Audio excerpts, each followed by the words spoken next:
So I'm definitely trying something way newer than what I've done before over all this time. Um, yeah, it's something new. But I want to make sure this is like working correctly. You know what I mean? We're gonna test it out. Seems like the microphone's working right. It's still not showing us as a live stream, but for some reason you get a lot of trolls when you're in vertical anyway. And what's the point of having trolls if they don't stick around to keep trolling? They're not sticking around to keep trolling. What's the point of having all these trolls in here, huh? Make that make sense. It don't. It definitely don't. So we're doing something a bit different. A bit different. So, part of the reason why we're switching up the format, this format is because for some odd reason, all my content was getting counted towards streams.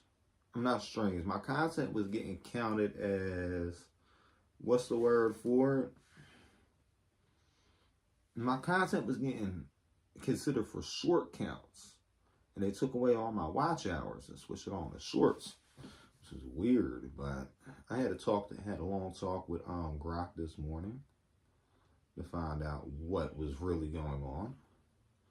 And not Grok, actually Gemini. Yeah, it was Gemini that I had this talk with.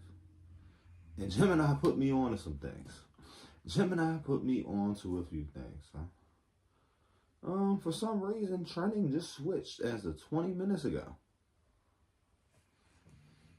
Shiba Inu is trending again.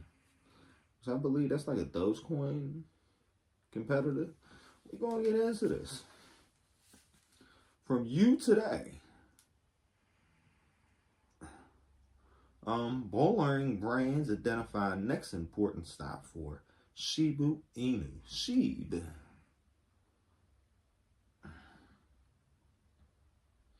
Disclaimer: opinions expressed by our writers are their own and do not represent the views of you today. Okay. Well, I don't know what you today is. This is like my first time dealing with y'all guys. My first time dealing with you guys. Gonna get rid of that. The last few days have been the worst for Shiba Inu Sheeb after a series of large-scale liquidations of long positions for the price of the popular meme-inspired cryptocurrency failed to return to the key support level of point. So it is just like Dogecoin per Sheeb.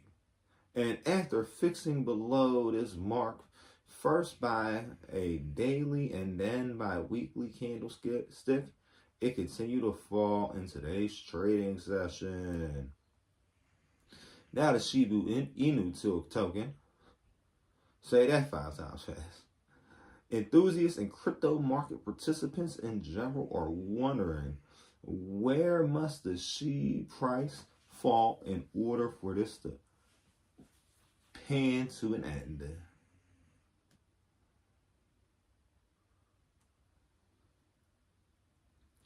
Is that it?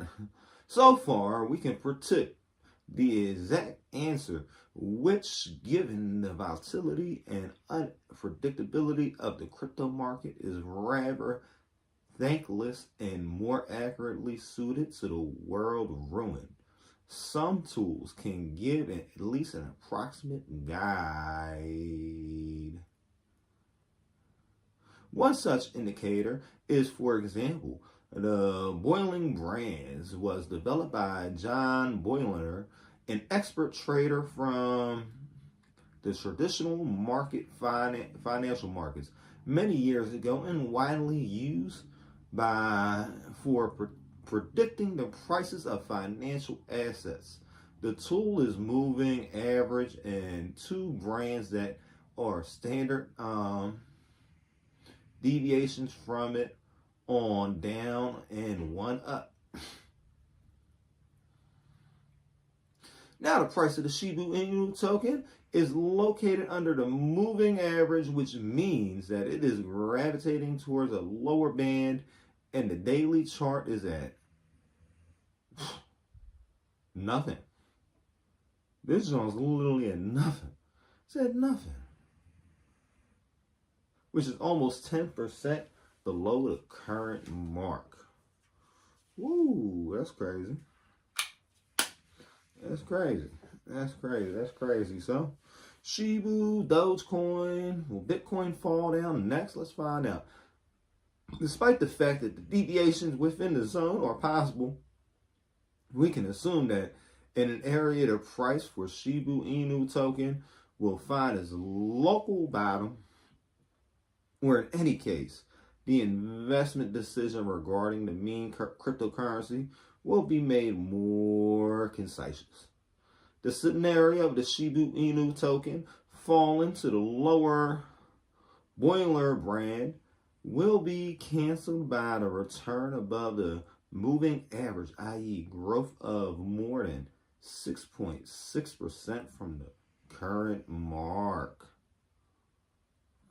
Is that it? 99,000. They got 99,000, but they got 99,000, but 100,000 ain't one. What? Crazy. Oh, they got a BlackRock token now? Everybody got crypto. 99, 99, 980 XRP. Go to @go. What's going on? XRP has recently experienced a notable increase in whale activity. According to the whale alert data, on Friday the 13th, a large transfer took place carrying 99,999 $99,999,980 XRP, valued at approximately $234 million. The transaction was part of the broader trend of substantial XRP transactions over the 2 previous days. In addition, other large transactions were recorded, including 39 million XRP, worth around 95 million moved to Coinbase, and 380 million XRP worth 900. What? That's millions. People is getting $100 million off of crypto? Ooh, I'm late to the party. I'm pretty sure I'm late to the party. I don't know if I'm late to the party or not, but at this point, I feel like I'm very late to the party. Very, very, very late to the party. So, you know. It looks like you should have gotten crypto a long time ago. But I know how a lot of this stuff works, right? If you're not a winner in the beginning, you're going to be a loser. All-American team in 2024. We don't really do sports too much. I might start doing sports on the comedy, though. Galistray versus, yeah, that's more sports. Line depth chart. Oh, Lions depth chart. No. We don't want to look at the Lions. Monsters we make. What's up with this? The monsters we make.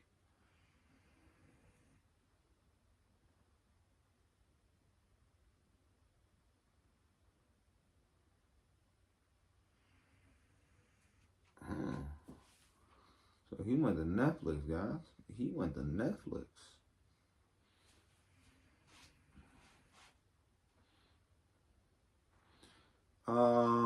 Corey Kashin disappeared from YouTube 18 months ago. Now he's back with a big announcement. Okay. In June 2023, Corey Kashin uploaded a video to YouTube where he reacted to the Five Nights at Freddy movie trailer. As a longtime gaming creator and Five Nights at Freddy enthusiast, he was pretty stoked to reveal that he'd gotten a cameo in the film. Fans swarmed the comments section with congratulations, and the video ended up pulling nearly 18 million views. His channel overall brought in 100 million views that month. Things were looking good. Then he vanished. For 18 months, not a single video has gone up on his channel. Not a single community post. His Twitter account, silent for viewers. It was the unexpected absence.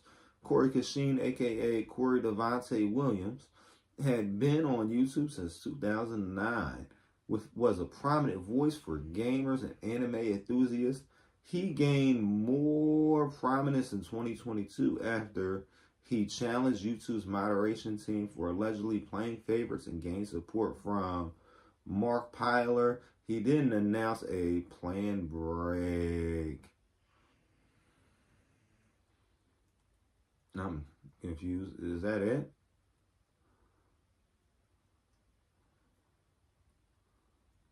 Is that all the story? That's all the story? See the full article. How many places I gotta go to read this full article? Devontae, I'm wondering. Well, now we know Williams returned December 13th with a 2-minute video. Most of which was animated trailer for manga series he's been working on in secret. The series called Monsters We Make debuts December 16th. That's the day. Its animated trailer features a classic hallmarks of a Japanese anime series Williams has enthused about for years: a neon splash sci-fi city and a ragtag team of heroes, big monsters, and even a blisshier or two. Okay. Other than visuals, we don't have much information on what Monsters We Make will be. Its trailer ends with a whispered tagline: "We all make a choice," and a snippet of binary code that translates to Sanada? Sanada. The name of the main character, the name of the city, who knows? But these Easter egg teasers have been enough for the fans. Whipped Up Williams video is #1 on YouTube's trending tab with over 12 million views, and subscribers count has shot up by 500,000 people since the trailer went up, taking him to 19.9 million. As for Williams, he didn't speak much during the video, and he didn't explain his absence. "Hey everyone," he said, entering the frame and peering around the recording studio like he too hadn't seen in a while. "I hope you've been well over the long period of time of us not seeing each other. Praise God. It is good to finally be back." Manga and anime. Manga. It's so easy to confuse the two. Manga and anime have huge fan bases online. While they're always had a foothold with fans in the West, they've been gaining more mainstream attention over the past few years. Enough, the streamers like Netflix have produced a big budget live action adaptations of popular series like Cowboy Bebop and One Piece. At the same time, we've seen more and more American creators build a fanish enthusiasm for manga and anime into businesses. Valkyrie recently launched her own anime-focused production company, Hee Studios, and Tony Weaver Jr. and Brandon Chain founded Magna Production Studios, Weird Enough Productions, and Inspired Productions, respectively. Williams moved into Magna, making it right in line with other creator businesses. We've seen countless culinary creators come out of their own food and beverage products, Gaming creators open studios or code their own games and much more. This is another area to watch as creators continue turning their passions into their careers.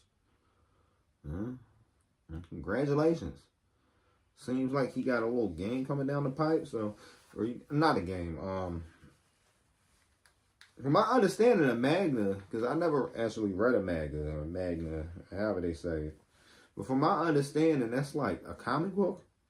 It's like a comic book in a magazine format or something. I don't know. Correct me if I'm wrong in the comments. Correct me if I'm wrong in the comments. Do, do, do. Do, do, do, do, do, do, do, do, do, do, do, do, do, do, do, do.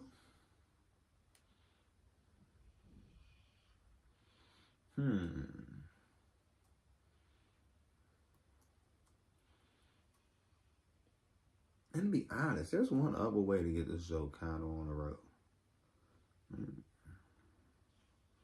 This would actually be working on all cylinders. Should I work on all cylinders? I think I'm going to work on all cylinders today.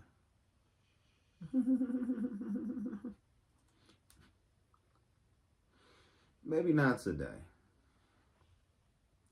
No, I think I'm going to do it today.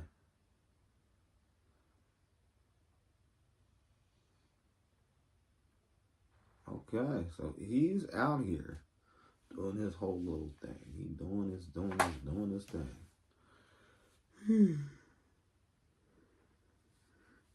Yeah, I'm going to work on all cylinders today, though.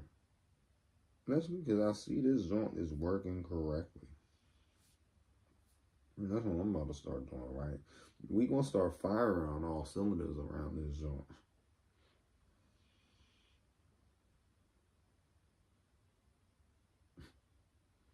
We going to start firing on all cylinders. Why not? What's the point? What's the point if you ain't going to do it? If you going to halfway do it and not fully do it, there is no point. Give up now. I don't like to give up. I don't like to give up. You don't give up around here. No, we don't.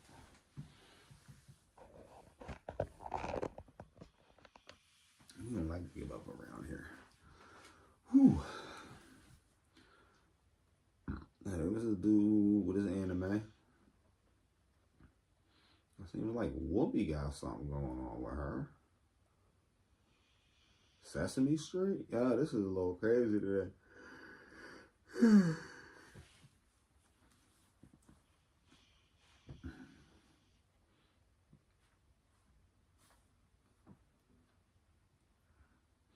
This is a little crazy today, guys. Everything is trending. Okay, the last one we was at was the monsters we make. Go back.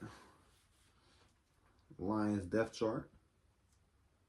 David Montgomery. Who is David Montgomery? Is he relevant? He is soccer. No disrespect to soccer fans, but I'm not into soccer. Abundant Life Christian School. Is this the kids? Let me see. Madison police investigate shooting at Abundant Life Christian School. Like, yo, can y'all leave kids alone? Can you leave kids out of the games y'all be playing? Like, I'm trying to. I don't even think asking nicely is appropriate at this point. Leave kids out of your fucking shit. I understand y'all got problems. There's like a micro civil unrest going on, and people hating the other side they don't agree with, blase, right?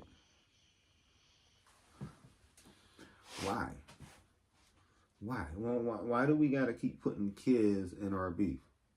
Ain't you guys ever heard no women, no children? No women, no children? Why is kids keep getting involved in all this BS that's going on with adults? Y'all won't do that with nothing else but a school. You guys do that with nothing else but a school.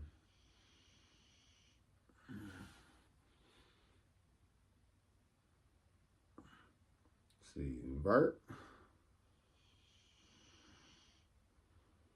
or hurt.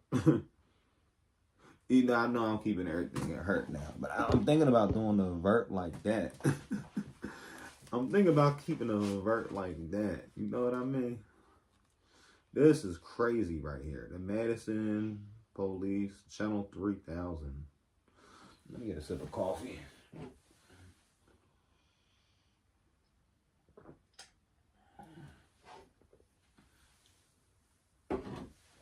Yeah, guys, keep kids out of your stuff. Please keep the children out of your games. Please keep the children out of your games. I don't speak Russian, bro. I just know enough to know that's Russian. I don't understand why it translates what I'm saying to y'all, but it don't translate it back.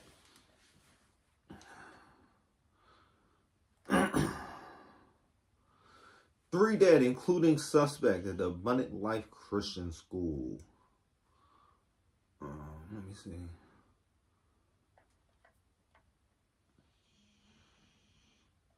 Now that if you guys can't tell, I do use all phones, so it's like that's probably the best we're going to be able to do.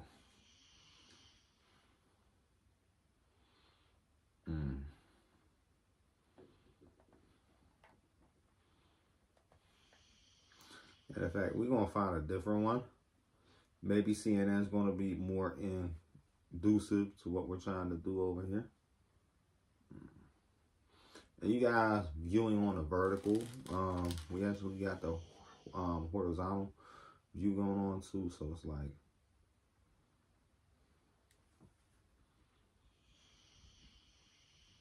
shooting at Christian school in Madison, Wisconsin leaves multiple injured, police say. That's crazy. That is crazy. No, I'm not in Wisconsin. I honestly don't know where Wisconsin is. I know it's kind of sad, but I don't know where Wisconsin is. I just know it's not in my time zone. I've been all up and down my time zone, but this as of 1:20 p.m., so 9 minutes ago. As of 9 minutes ago, this story is breaking. Emergency responders officials worked the scene of a reported shooting at the Abundant Life Christian School in Madison, Wisconsin on December 18th. Multiple people have been injured in a shooting at the Abundant Life Christian School in Madison, Wisconsin, police said. The Madison Police Department said it was responding to a shooting at 10:57 a.m. So I think they're like 2 hours behind us. So it's about an hour. Nah, this is like recent. This is recent. Monday, and urged people to avoid the area around the school. Several casualties have been reported. Madison Police Chief Sean Barnes told CNN no exact number was provided. Multiple injured have been transported to hospitals. Students and staff members who may have fatal injuries, he added. Multiple injuries have been reported. This remains an active and ongoing investigation. More information will be released as it is available, police said in an incident report. The suspect has been stopped by law enforcement, Barnes said. Police are still conducting secondary searches of the building and vehicles. So they say he got an accomplice. Police announced various road closures and asked people to avoid that area. What about people trying to get their fucking kids? Like, it'd be crazy, yo. People's going to want to go get their kids. Abundant Life Christian School is a K through 12 serving approximately 390 students, according to its website. That's a small school. That's a pretty small school. The school has a 28-acre campus for less than 400 students. And its website boasts the smaller class sizes that create students from 200 families in the Dane County area. The school plans to close for Christmas vacation after this week. You would think they would start it up a little bit early now. But then, like, parents got to get to work and stuff. That's crazy. That's crazy. Can we find some more about it? That's what CNN's saying. And CNN don't tend to be real news, sadly. This looks like it's the local news. WMTV. I don't think you can have MTV in your name, bro. At least I was able to find. Live, 3 dead, including child. 7 injured in Madison Abundant Life Christian School shooting. And this is a K through 12 school. Oh. Should we watch the actual news story? Let's watch the actual news story. Just give me a second to get something to drink. Where's our audio? I know that's a huge, spectrum, but that's what we know now. And so we need everyone, again, to send your thoughts and your Everybody always say thoughts and prayers, thoughts and prayers. prayers out to them. Thoughts and prayers gonna bring people's that kids we have some back, of the best bro. medical care in the country here in Madison, and so we hope that everyone will recover, but at this time we don't know.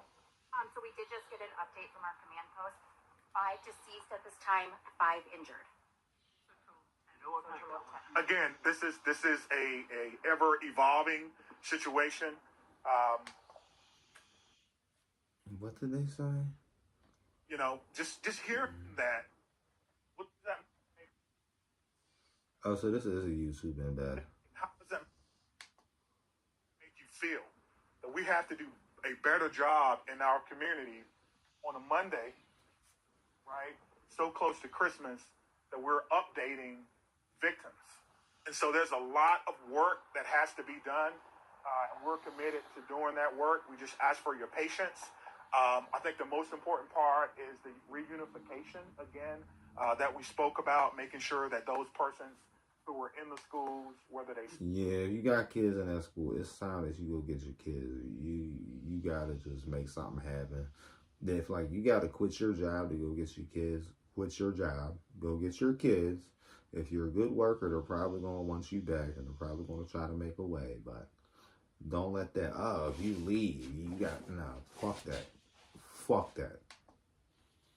Staff, whether they're staff, students, or what have you, are reunified, and we have done that. Again, I want to say thank you to all our partners. Again, our friends are here from the ATF. They're going to help us. I heard the question about the gun. I don't know yet, which is why we have a great partnership with the ATF that will help us determine the origin of... You got the FBI down there, too.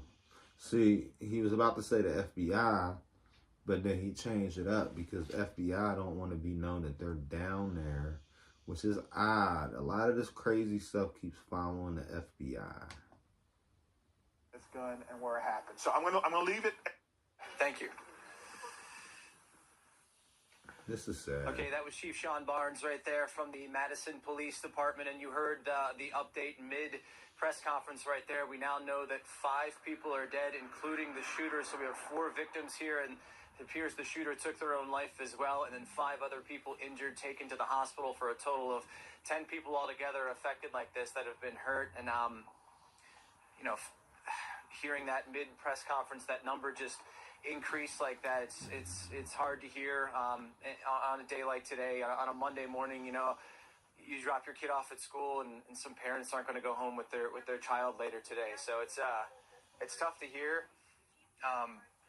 And the chief, obviously very shaken up by what has happened this morning in his community, as he should be. A lot of parents still rushing to the scene as we held that press conference right there. We know, again, as we said, the shooter took their own life. Not much information right now on the victims. Not much information about the gun that was used, the shooter. The details is what we're still trying to figure out. But the big headline here, 4 people shot and... I just don't understand how adults do stuff like this. This is sounding like another adult. Why does it keep being adults? It's the same age and demographic of people that's been doing this since the beginning of it. You know what I mean? I guarantee, right? Whoever did this matches the description of the Columbine dudes if they would have still been here today. Why is it always, it's mainly millennials doing this stuff. It's mainly been white millennials that are running around popping up schools, right? And I know they done try to be like, oh, well, the one person was in the Rainbow Gang. What the fuck the Rainbow Gang got to do with it? We got a problem that's a lot deeper than politics, a lot deeper than a lot of stuff going on. If people still keep thinking they can run up in schools and shoot kids, the fuck you shooting kids for? The fuck you shooting kids for? You need to go get your fucking head checked. It's been like a week since we ended up having one of these stories come up in the middle of the live stream. It's always one of these stories come up in the middle of the live stream. That's why I don't structure this. This is why I don't really go live the same time every day, because I'm trying to bring the news as it's happening to you guys. And I try to like pride myself on not being biased and not fully behind any political party. Because like a lot of issues going on, right? Gen X wasn't popping up to schools like this. And it don't seem like Gen Z's doing it. It seems to be the same fucking millennials that's been doing this shit since Columbine. They do it in the fucking schools, the movie theaters, the this and that. They all want to go out in a fucking blaze of glory. Gen Z's problem seems to be a little bit deeper because they're out here like doing crazy stuff to like political figures. But why is it always millennials? Like, dude, how long ago did you graduate? Did you see the last dude? The last dude they ended up having that shot up a Christian school. Or I think it was a Catholic school or something. But the last dude that shot up a school, and one in California, probably a week or two ago, was a dude that was like my age. What is making you so mad? What is going wrong in your fucking head? Right? And you can't blame the weapons. Can't blame the weapons. Because I feel like if there was more weapons in that situation, they wouldn't last long enough to do this shit. I feel like there needs to be more weapons. I feel like if it wasn't illegal for kids to carry weapons, and the dude would have came in the classroom trying to pop at fucking kids, and everybody in that school over the age of 12 or 13 had something to fucking pop back at him with, he'd be fucking dead. He'd be dead and wouldn't kill a fucking kid. But no, we keep thinking we're going to make more gun laws and make more gun laws to end this shit. But you don't see that this dude, that they're saying Luigi was the one that did it, but Luigi got caught with a homemade gun. You can't ban guns at this point, guys. That's a sad reality. We can't ban guns at this point. The only thing you can do at this point, can't ban the guns. But you know what you can? You know, you can't ban guns. Because you ban guns, you would have to ban fucking Home Depot. You're going to have to ban hardware stores. Then after that, people are going to do crazy shit with cars. But what is it about fucking millennials? What is it about millennials that's out here killing kids? You just like to fucking shoot defenseless people? Like, yo, man the fuck up. Man the fuck up. Go do this to somebody that's going to do something back. Go do this to somebody that's going to do something to fuck back. Go fuck with one of them drones in the air. How about that? Go fuck with one of these fucking drones in the air. How about that? Let's see what this is what I'm talking about. Go fuck with one of them drones in the air, guys. Go fuck with a drone. Like, you guys are all big and bad. You guys doing all this big and bad shit. Go fuck with one of these drones flying over fucking Jersey, New York, or Philly. You won't. You fucking won't. You know why? Because you a fucking lame. Y'all some fucking lames. Real shit. Real fucking lames. Real fucking lame ass time. Like, stop being so fucking lame. Stop hurting fucking kids. Stop fucking hurting kids. Is that too much to ask? Is that too much to fucking ask? Stop hurting fucking kids.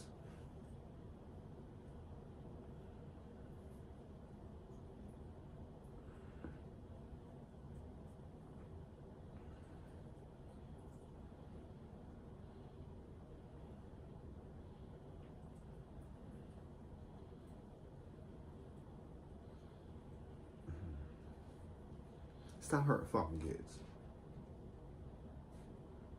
Fucking weirdos. Go do something to somebody that do something to fuck back to you.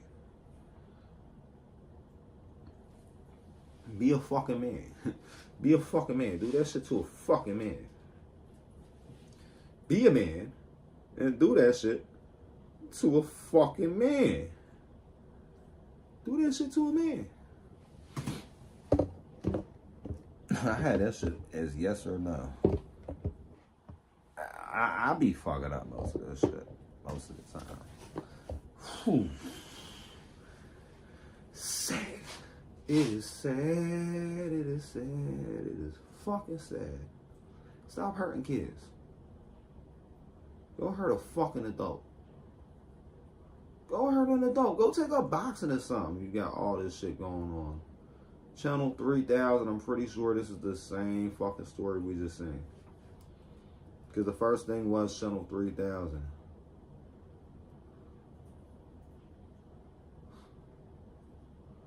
Is this the person?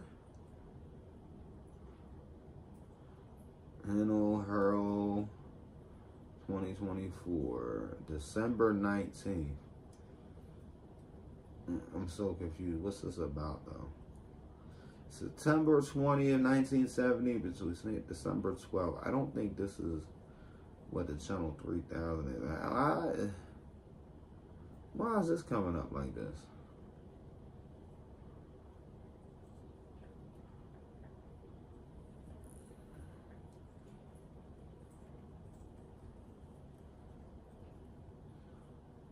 Unity Point Mental Hospital. I have no clue how this ended up getting in the mix as being one of the first things.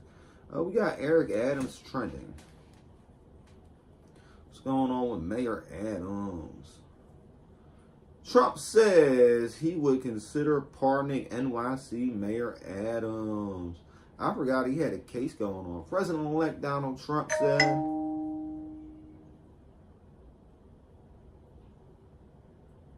that's not Friday.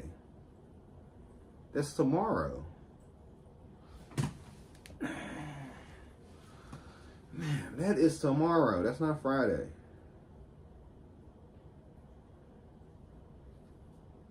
No. And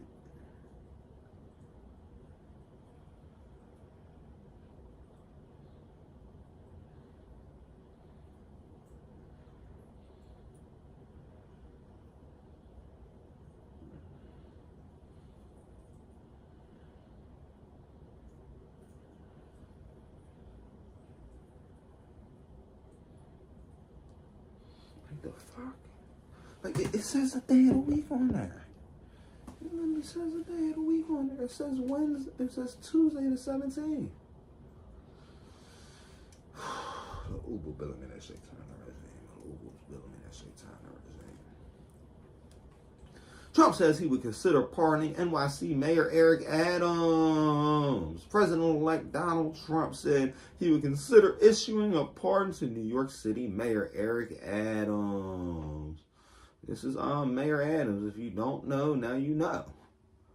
President-elect DJT said Monday that he would certainly look at issuing a pardon for New York City Mayor Adams. I think that he was treated pretty unfairly. The incoming Republican president said the Democratic mayor, who has pleaded not guilty to some federal corruption charges.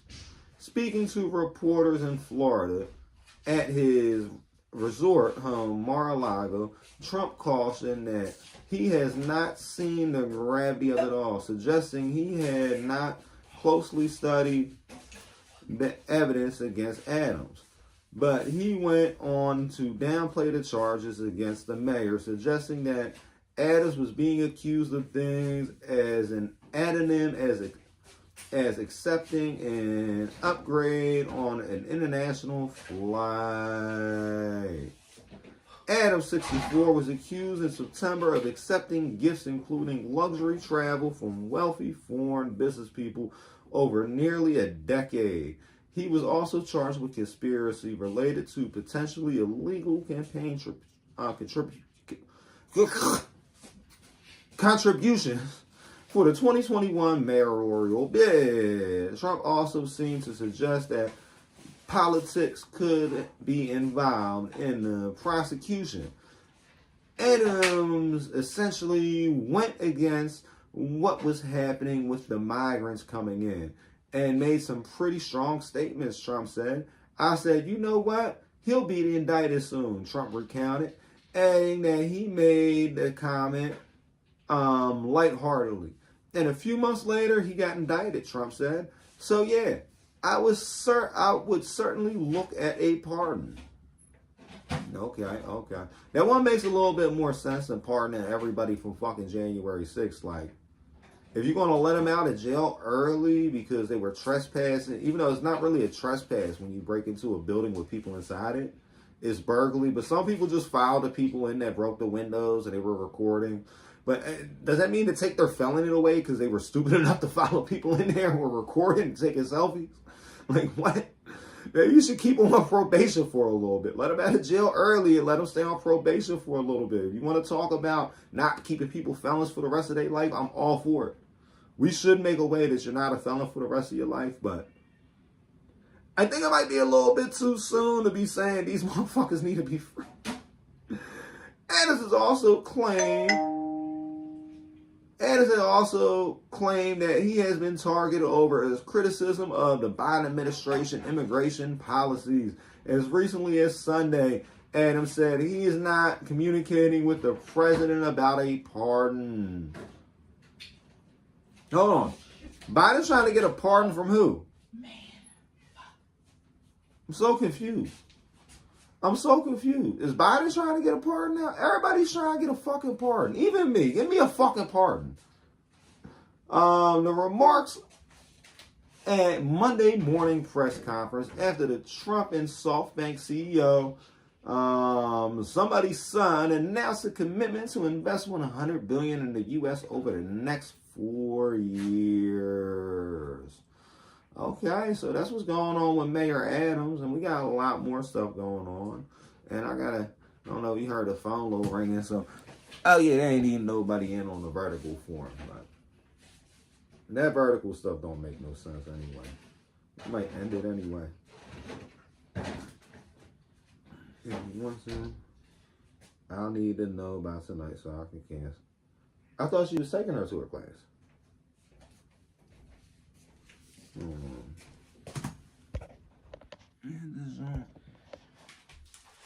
the fuck is the mute at? I'm not used to doing it this way. Oh.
Oh, they said that to you when you dropped it off? No. That's what they said to you.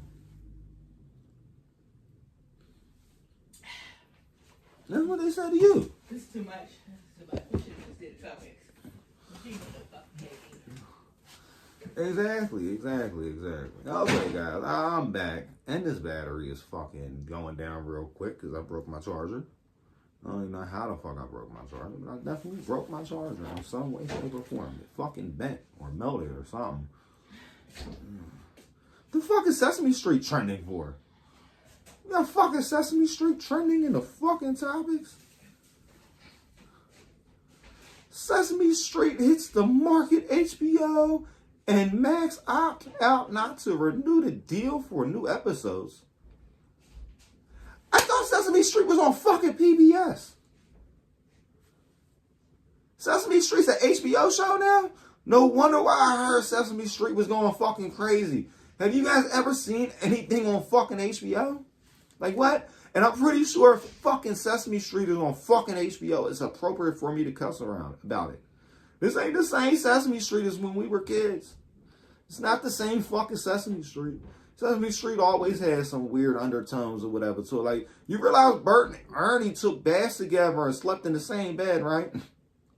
Sesame Street hits the market, HBO, and Max opt not to renew a deal for new episodes exclusives.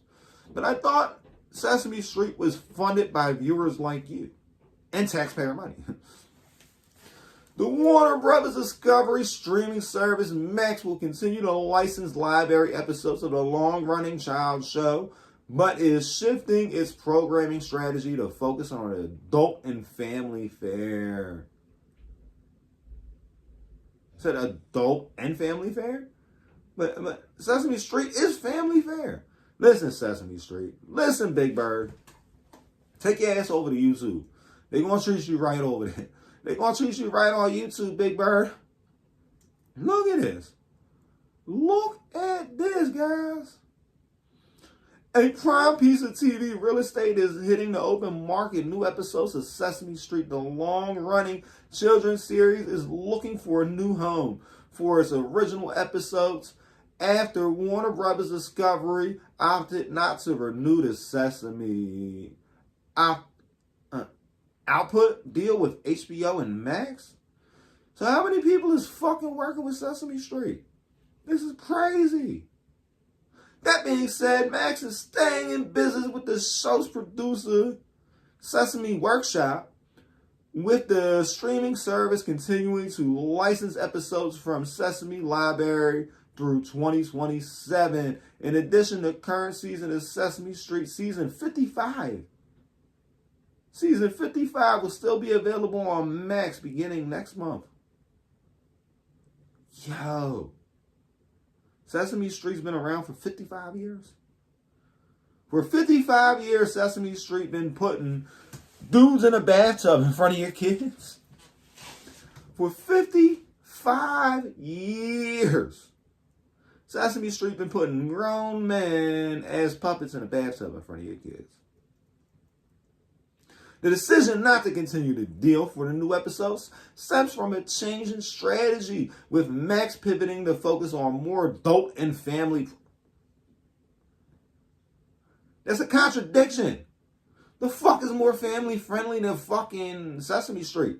What did Sesame Street turn into? Now, I haven't watched no Sesame Street or no Elmo's World in a long time, right?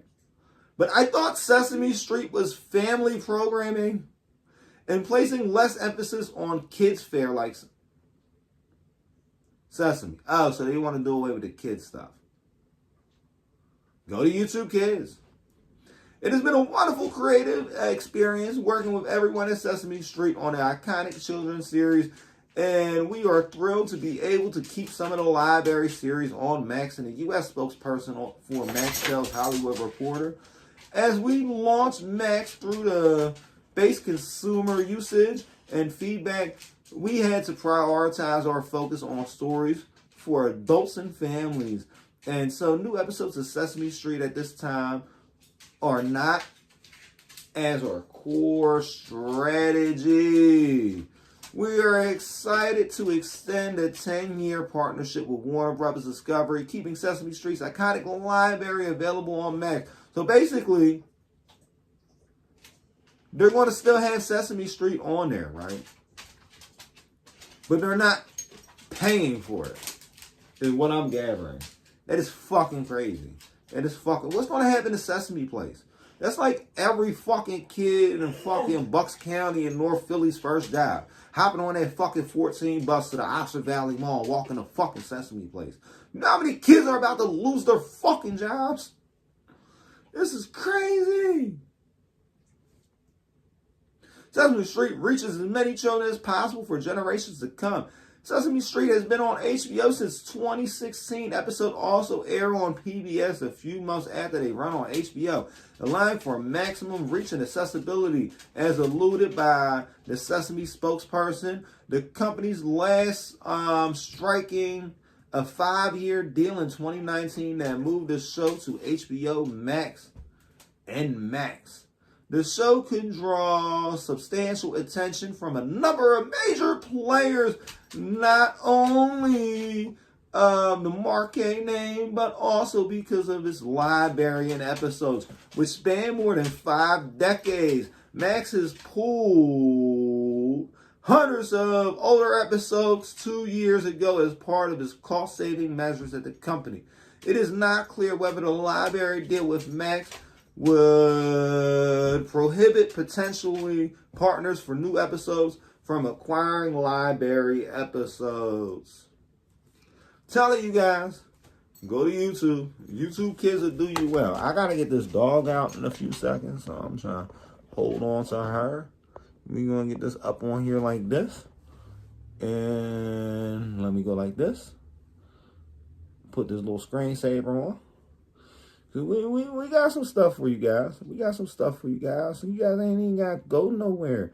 In the meantime, in between time, I just got to find these videos and put something from our video library on while I let this dog out. Mm-hmm.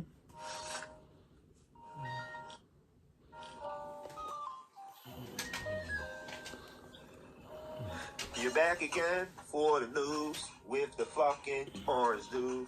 And this guy, Joe, just touched me. Crazy. To get your money. Yeah. Hope you find all this shit funny. What the fuck fake news is for dummies. But it's not.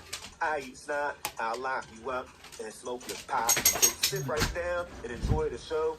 Watch till the end to see the hoes. I say watch till the end to see the hoes. Watch till the end to see the hoes. Welcome back to What the Fuck Fake News. Sit right down and watch these dudes. Your hosts Trump and Joe Biden. And next week we might even have a Osama bin Laden. Is he denied allegations he actually assaulted a 13-year-old with Sean Diddy Combs? Okay. Well, we got on. I don't want to see y'all playlist. A woman who alleges she was actually assaulted by Sean Diddy Combs has amended her lawsuit to include allegations that she was also assaulted by Jay-Z at the same party.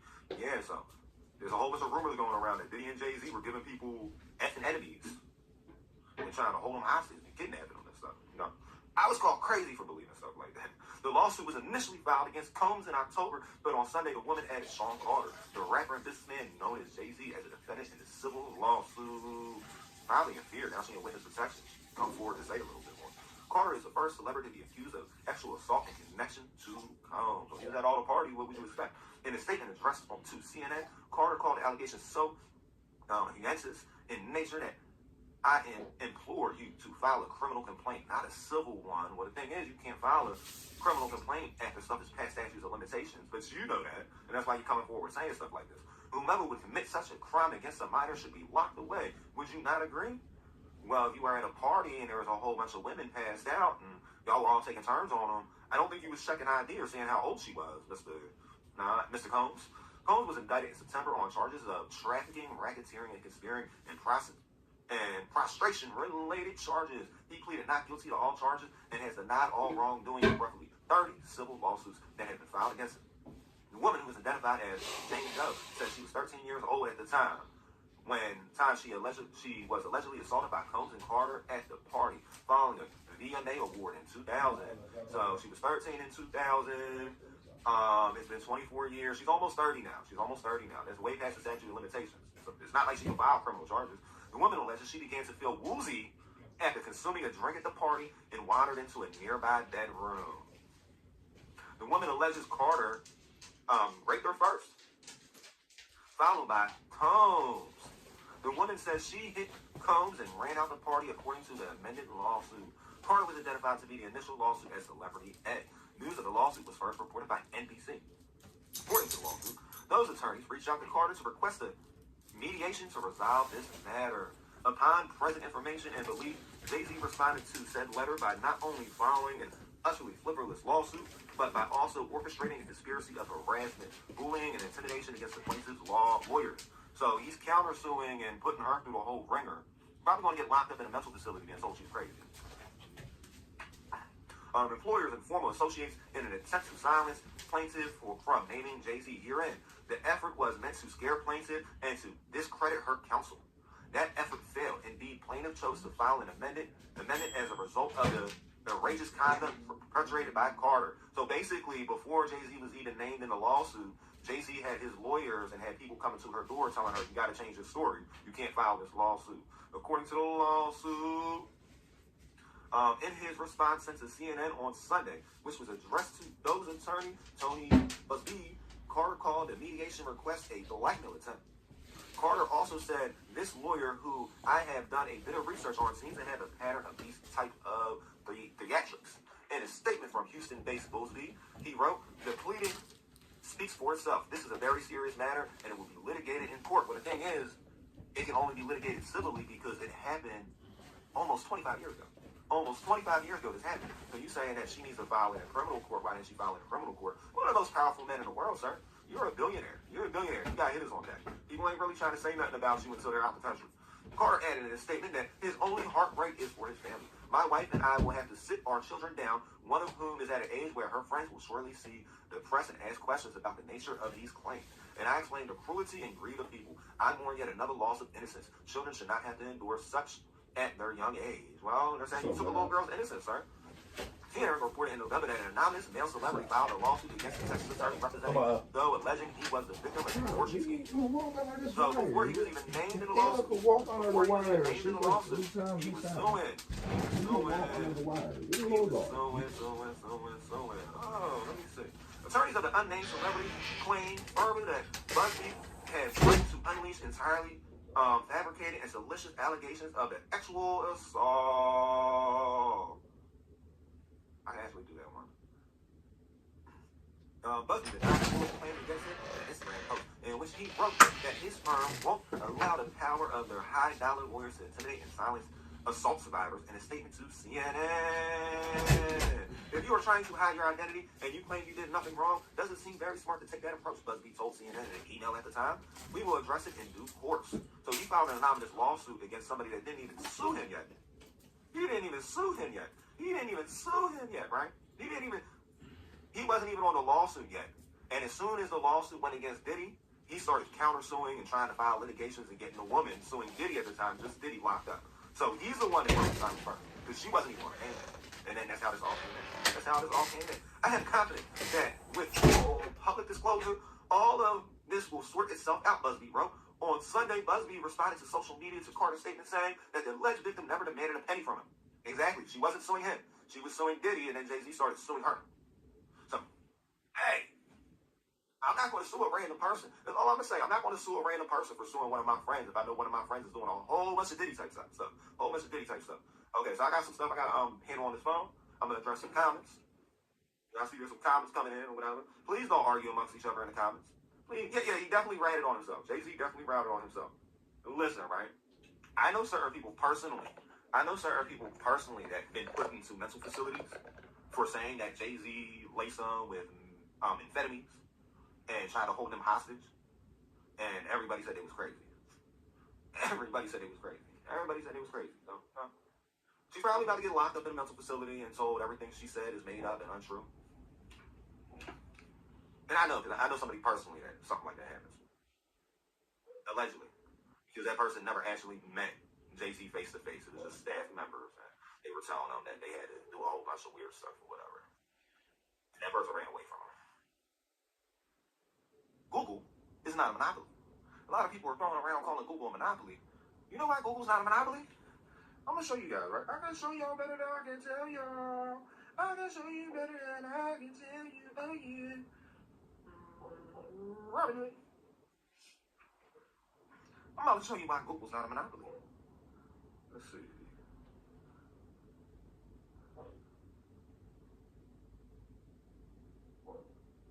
Right? This is why Google is not a monopoly. You see this right here? We can buy into Google, right? You can buy $1 worth of Google, right?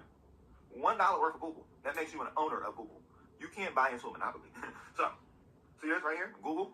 $1 makes you a partial owner of Google. That's why Google will never be a monopoly. Oh, that's the CEO. That's a suspect in the CEO killing or whatever. They said they called him up or whatever. It was weird. When I'm hearing they called him up in a McDonald's. Like, how's you so worried about your health? You sit here often healthcare CEOs because of McDonald's. Does that make sense? You're going to go eat at McDonald's, but you're so health conscious. My man is so health conscious.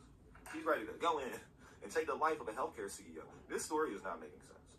Like I said, he couldn't have got away on a city bike if there wasn't more to it. If you don't believe me, try to rent a city bike and ride it out of the city. Try to rent a city bike and just ride it out of the city. It's not going to happen. Not going to happen. It's going to start blaring a siren and all that. Suspect in the CEO killing withdrew it from a life of privilege and promise. The suspect, Ligi Majuni, was an Ivy League tech graduate from a prominent Maryland family in the recent months had suffered physical and psychological pain. Now, you definitely got to be crazy if you're going to off somebody in broad daylight. Linguin Magoni, the online version of him, was an Ivy League tech enthusiast who flaunted his tan, chiseled looks in beach photos and party pictures with blue blazer frat parties. Oh, he's in a fraternity. Okay. He was a valedictorian of the prestigious Baltimore Prep School who earned a bachelor's and master's degree at the University of Pennsylvania. Okay, so he got his he finished up his schooling in Philadelphia. Okay, that's good to know. And served as a head counselor at a pre-college program at Stratford University. What are you doing sitting here popping CEOs for? With his credentials and connections, he could have ended up one day as an entrepreneur or the chief executive of one of the family's thriving businesses. Instead, investigation suspect, he took a different path. Okay, so like I said, there was a lot of money behind it. It seems like this dude had a lot of money, right? So maybe this dude actually set it up and paid the money and paid off the police to be able to ride away on the city bike and escape. But I knew there was a lot of money to this. He might have just did it because it was personal. But he spent, whoever organized it, spent a lot of money. A lot of money. You know how much money it takes to pay off a police force? The police now believe that Mr. M, 26, is the masked gunman who calmly took out a pistol equipped with a suppressor on Midtown Manhattan Street last week and assassinated Brian Thompson, the CEO of United Healthcare. He was arrested in Altoona, PA. He didn't even make it that far. On Monday, after the employee at McDonald's recognized him and called the police. So he wanted to get caught. Officers said they found him with a fake identification, a weapon similar to the one seen in the video, and the killing and a manifesto decrying the healthcare industry. Yeah, he wanted to get caught. Later on Monday, Mr. M was charged in Manhattan with the M word, along with additional counts of forgery and illegal weapons possession. It was only illegal because it was in New York. And in the hours after his apprehension, his bachelor's journey as a star student to murder suspect began to come into focus. Mr. Maginot was in regular contact with Frank's family until about 6 months ago, when he suddenly and inexplicably stopped communicating with them. So he planned this out for a good 6 months. Like I said, it was a lot more than some lone crazy person taking this dude out. It seemed like he had the money behind it, though. He had been suffering from painful back injuries, friends said, and then went dark. Prompting anxious inquiries from relatives and friends. And anyone heard from in July, one man tagged his social media account that appears to belong to Mr. M and said that he hadn't heard from him the most. You made commitments to me for my wedding, and if you can't honor them, I need to know so I can plan accordingly, the man wrote down in and now deleted.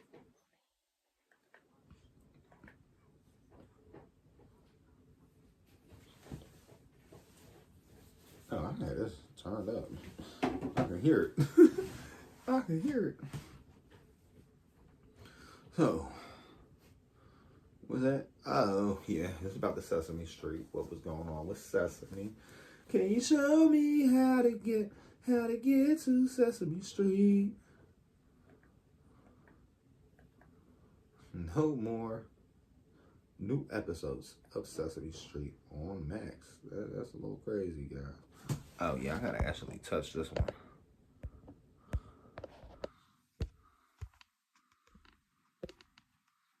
Having like a nice size, right? Everybody be having they enjoying like a nice size. I'm not about to huddle up in the corner. I'm not gonna huddle up in the corner though.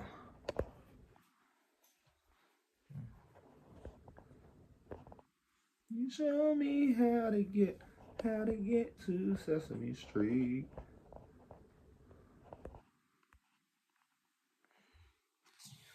We gotta start wrapping this up soon. It seems like there's a bunch of stuff I gotta do and I don't realize that I had to do.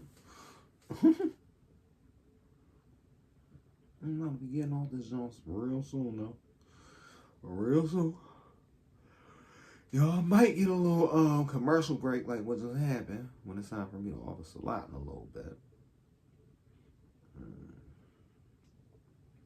I don't know. Can you show me how to get?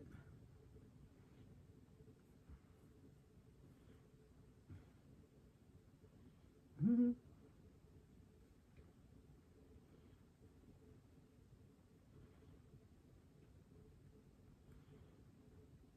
Mm-hmm.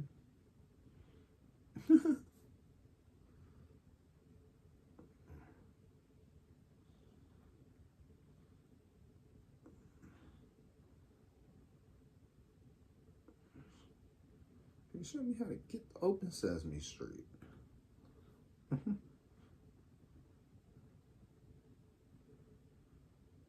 I don't know why I want to keep asking this shit's made for kids. The channel's name is WTF Fake News.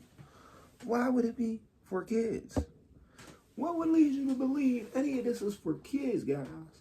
Any of it's for kids. So we got Luke in the mix. Lucas. Luke. Luke. Lukey. Luke. What's going on with Luke? Who is Luke? Former Stratford OT Luke County OU Portal Edition.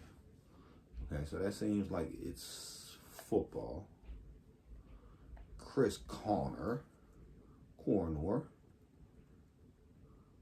Watch live as Governor Kim Reynolds news conference Monday. Special announcements. Our Iowa Governor Reynolds appoints State Senator Chris Connor as her new lieutenant governor. Okay. Let me get a little sip of coffee. Get this energy back up.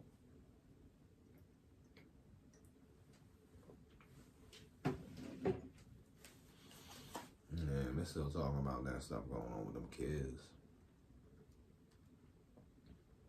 Iowa Governor Kim Reynolds. Is she related to Reynolds Rat? Kim Reynolds from the tinfoil, aluminum foil, from the, if she ain't got a hard pipe, she gonna put in a foil. State Senator Chris as her new lieutenant governor. Okay. Des Moines, Iowa Governor Kim Reynolds Rat appointed State Senator Chris to be her lieutenant governor Monday, more than 3 months after her first and only number 2 in elected office resigned to take over the State Bankers Association. What? Bankers? They got a State Bankers Association? A lot of stuff going down in Iowa right now. Chris was elected to the Iowa Senate in 2018 and has a background in technology, having earned a computer science degree, done website design, and worked for a tech company in the Senate. She chaired an education budget committee and was a vice chair of the state government committee. So basically, they got 2 female governors? What? That's a first. I never heard of 2 females being governor and lieutenant governor at the same time. She has the character, judgment, and ability needed to serve as governor in case I were to ever be unable to. Qualities that make her ideally suited to support our work on day one. Reynolds said in the statement, I can't wait to deploy Chris' extensive experience on key legislative committees, including Ways and Means and expertise in technology, innovation, and artificial intelligence on a wide range of importance to Iowa. Well, what she know about 01? Chris, and this is a female named Chris. It's a female named Chris. And you know, Kris Jenner. Kris Jenner is from LeClaire in eastern Iowa. And I'm not even sure where Iowa is. I just know they got potatoes. Reynolds' initially running mate, Adam Gregg, resigned his position September 3rd after serving more than 7 years in office, saying that my time in public service must come to a close. I commend him on that. We need y'all motherfuckers to get out of office. You shouldn't be in office forever. He did 7 years. 7 years. Most of these motherfuckers do 6 years, after 6 years, after 12 years, after 30 years. He did 7 years. He's a good man for that. I don't even know nothing about him. The Iowa Bankers Association, on the same day, Gregg is an incoming president and CEO. So he's still working in public office, though. He's working in a different public office. Okay. Reynolds' rep described Gregg as a tremendous partner. Iowa law states that the governor must appoint someone to fill the vacancy for the remainder of the term. Reynolds' rep told reporters in early October that she would make a decision on Gregg's successor after the 2024 election. An end-of-year rollout will allow Chris a few weeks to settle in before joining Reynolds' rep at her annual condition of the state speech after the legislative session begins in January. Okay. We want to get it right, you know, not only for the team, but for Iowans, and so I want to be very thoughtful in how I do that, Reynolds said in October. Up for reflection in 2016, Reynolds will likely be joining by Connor on the bailout if she chooses to run again. Reynolds, who was former governor Terry Branston's lieutenant governor, became governor in 2017.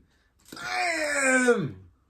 You need to take a note from your fucking lieutenant governor. He decided to get the fuck up out of there. Is you gonna get the fuck up out of there soon? You gonna get the fuck up out of there soon? Something or another. Reynolds, 2017, had been named Gregg as her acting lieutenant governor after her own promotion that filed legal questions. So he resigned and she just took over whether the Iowa Constitution gave the elected lieutenant governor the authority to appoint her replacement if she needed to step in as governor in the event an elected governor dies, resigns, or was removed from office. Until the inauguration in 2019, Gregg was left out of the line of succession. In November's election, Iowa voters approved a legislative referred constitutional amendment to explicitly allow for the appointment. Okay. So if you guys need an appointment with Reynolds Ranch, her and her lieutenant governor, they got 2 girls over there. It's 2 girls, 1 office. Thought I was going to say something about a cup.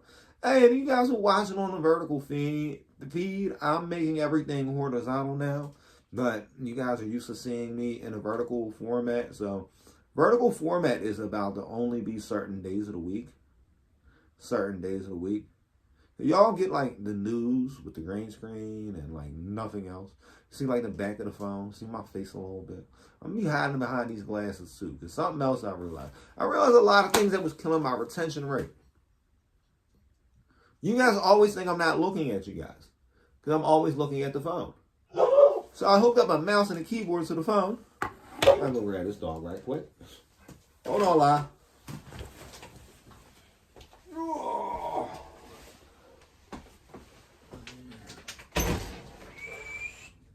you coming in? La la. La la la la. La la.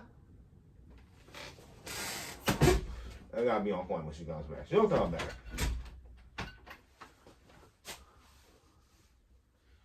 She got somebody to bark at. She got somebody to bark at. Yeah, so I realized the vertical feed is really not doing nothing. Vertical feed is just people that's coming in real quick. Sometimes they stick around. Most of the time, they just exit out. So if you guys want to see the news show, you guys want to see what I'm looking at, I got a camera on the phone. You guys are behind, and we are together looking at what's on this phone screen. So the screen ends up, and you guys can see it up there too. You guys can see it up there too. I got the whole little setup. You see this little mouse? This is the mouse you guys are looking at. You see the mouse? That is so cool. Wow, we're doing it. We're doing it. It has a little delay though. We got a 1 second lag delay. It's a lag. It's a lag in my house, so yeah. Figured out how to keep the eye contact while reading. Because the same glasses look like I got eye contact.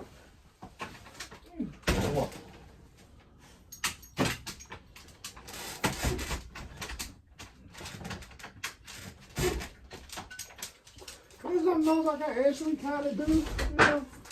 So I'm keeping the sunglasses on. I don't really do the colors on here, but I might start doing the colors. Give myself the colorful eyes. Let's see, we're gonna put the colorful pupils on.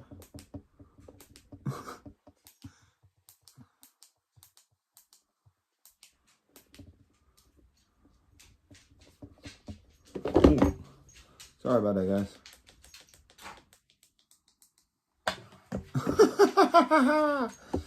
Oh, I like that. I like that. It looks like I got colorful pupils now. It looks like I got the colorful pupils. It looks like I got the colorful pupils. Okay. Okay, so I got the ring light with the colorful pupils. Like we got a whole little party going on over here. This is the party newsroom.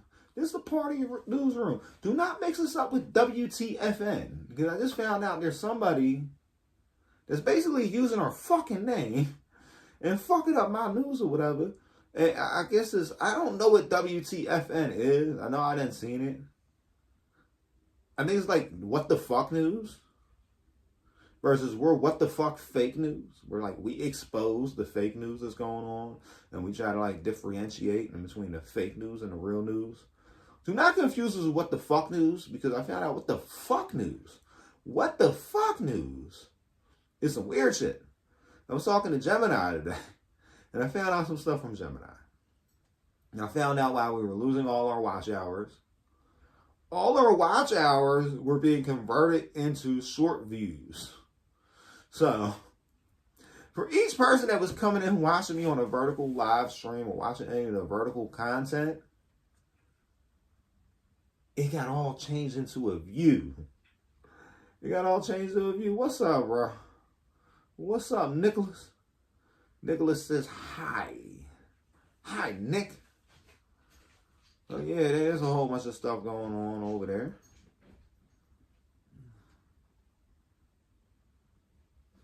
I don't know what that means, bro. I'm not even going to try to say that. I'm not even going to try to say that. XRP News. Do we like get a lot of Russian viewers? I don't play games. Literally, I got a horizontal live stream going on right now. And what we do over here is we are what the fuck fake news, where we expose the fake news going on in the world. Oh yeah, I already reviewed XRP. So like sometimes different words hit trends for the same news stories, believe it or not. So, you know, we just go and we see what's going on, we review the trends, and we tell people what's trending. Because like, what else do you do to give people their news in 2024, heading into 2025? We were almost monetized. We were almost monetized. We were almost monetized.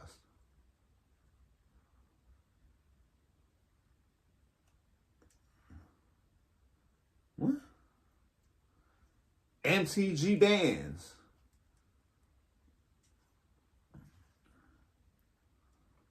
What? Some got banned or restricted. MTG Arena, the Gamer. Magic the Gathering bans the One Ring, unbans Splinter Twin and Modern. I don't know what Modern means, but I'm kind of familiar with Magic the Gathering. That was more the kids that started with Pokemon, but the older kids were playing Magic cards, and I played it with them a few times, but Magic was a little bit too much. Yeah, I'm a hobo. How did you know I was a hobo? Oh, hold on, this button, it's because I'm sitting down. It got looking weird. How'd you know I was a hobo? I live in a box right now, bro. Don't tell nobody now. Don't tell nobody. This is news from a box. Magic the Gathering is finally taking Ben Hammer to one of the most overpowered cards, with the One Ring being cast out of the game's modern format. Long bans for both Legacy and Pioneer. The December 2024 ban list update also marks the return of Splinter Twin to Modern after years of playing, players asking for its unbanning. So why did they got cards they made and then they just ban them? That's crazy, guys. That's definitely crazy. Okay, and it has all these ads. We're so lucky we got an ad blocker. That's probably going to have music. The One Ring ban, Ant Raptor ban. Jagadin Wellspring banned. Mox or Pole unbanned. Green Sun Zenith unbanned. Fairness Looting unbanned. Splinter Twin unbanned.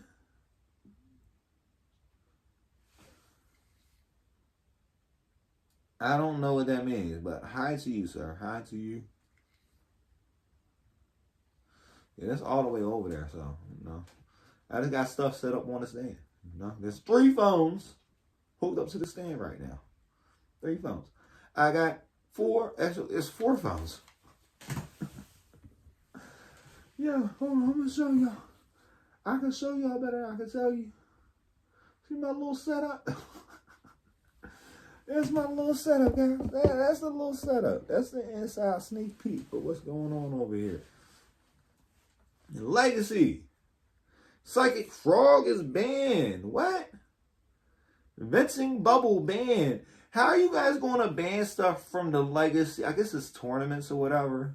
So there's Crybabies crying. Pioneer Explorer juggling off the Wellspring banned.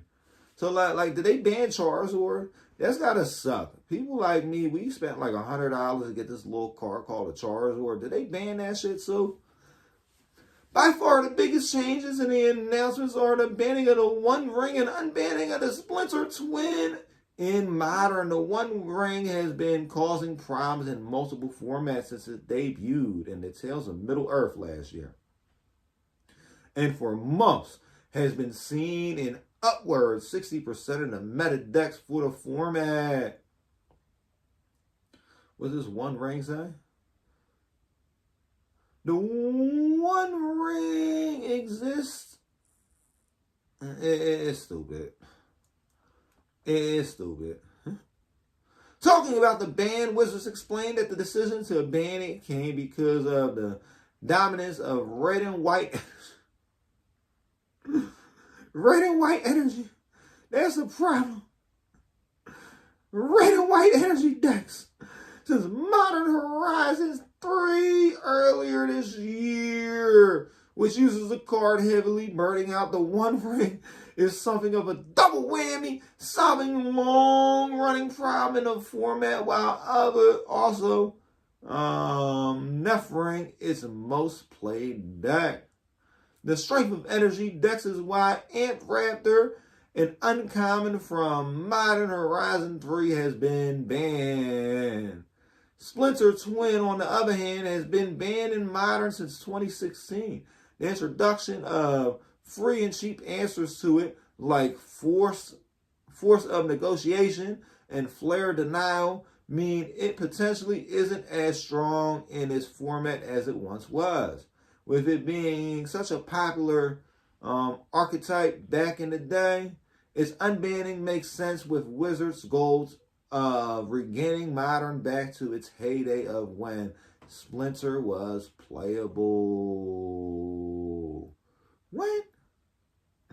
The unboxing mock-up Apple is also interested. A zero-cost artifact means we could start seeing Affinity decks creep back into Modern, which would be a nice change of pace from endless energy decks and Nadu decks before it.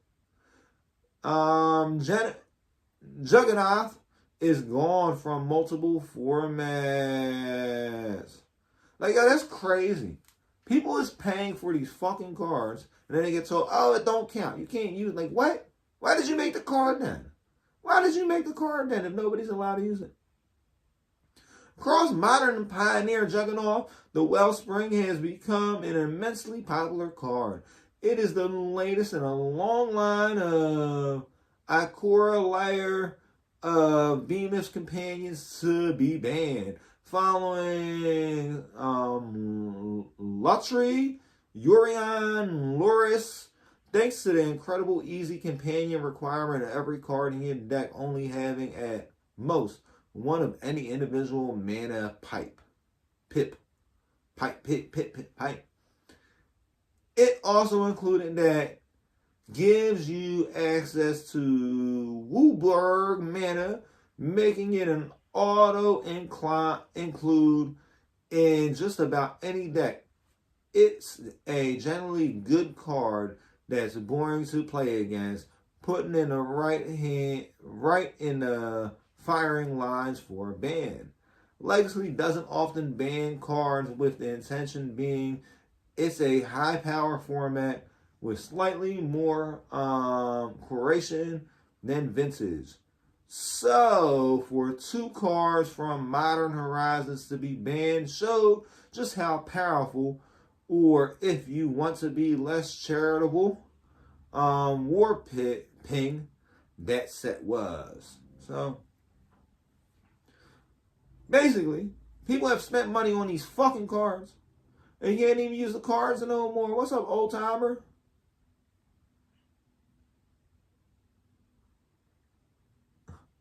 I should kick my feet up. Well, this room ain't that big, and I use this room as my office because my wife's office is like 4 on the other side of the house. So it's like I'm not screaming and being loud while she's working, even though I'm screaming and being loud, she don't hear me. And it's like this part of the house is on a different ventilation system. So it's like if I go one room over, there's no way, bro. There's no way. There's no way. I don't think you understand what the setup is over here.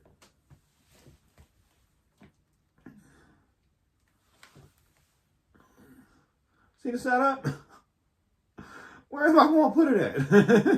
Where am I going to put my feet at, bro? Where am I going to put my feet up? This setup ain't big enough for that. Oh, yeah, this ain't the setup for that. This ain't the setup for that, bro. It's not the setup for that. But I got to go office a lot. So I'm going to put this joint on, and then we're going to get something else going on in a few seconds. Yeah, bro, I'm not putting my feet up on this little table. Now I already got too much on this little table. And it's wobbly. It'll knock everything down. It'll knock everything down, bro. And we gotta put this up for you guys for a second.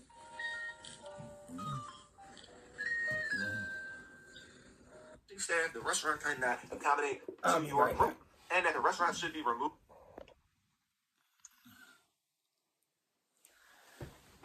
from the approved list of restaurants with community-based instruction. So y'all turned away money. I guarantee Cracker Barrel's mad about this, right? You turn them away. The Cracker Barrel's probably like, why would you turn away a whole? I gotta go office a lot. I'll be back in probably like 10 minutes. I got a couple more stories I want to cover because we ain't even making through YouTube trending yet. And the restaurant I know how to disappear, bro. community-based I'm magical. Charles County Public Schools special education teacher Katie told parents in an email which was shared online. I'm not reading this whole email. That's out.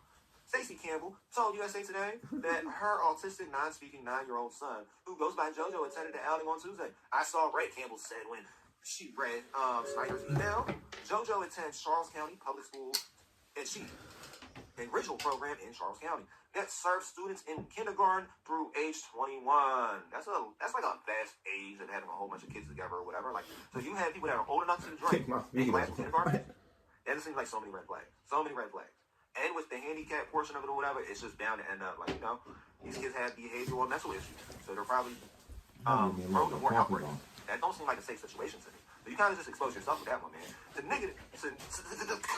Significant cognitive disability students in the school district achieve and soar regional programs for students with autism programs attending community-based instruction outings once a month between November and May, Campbell said.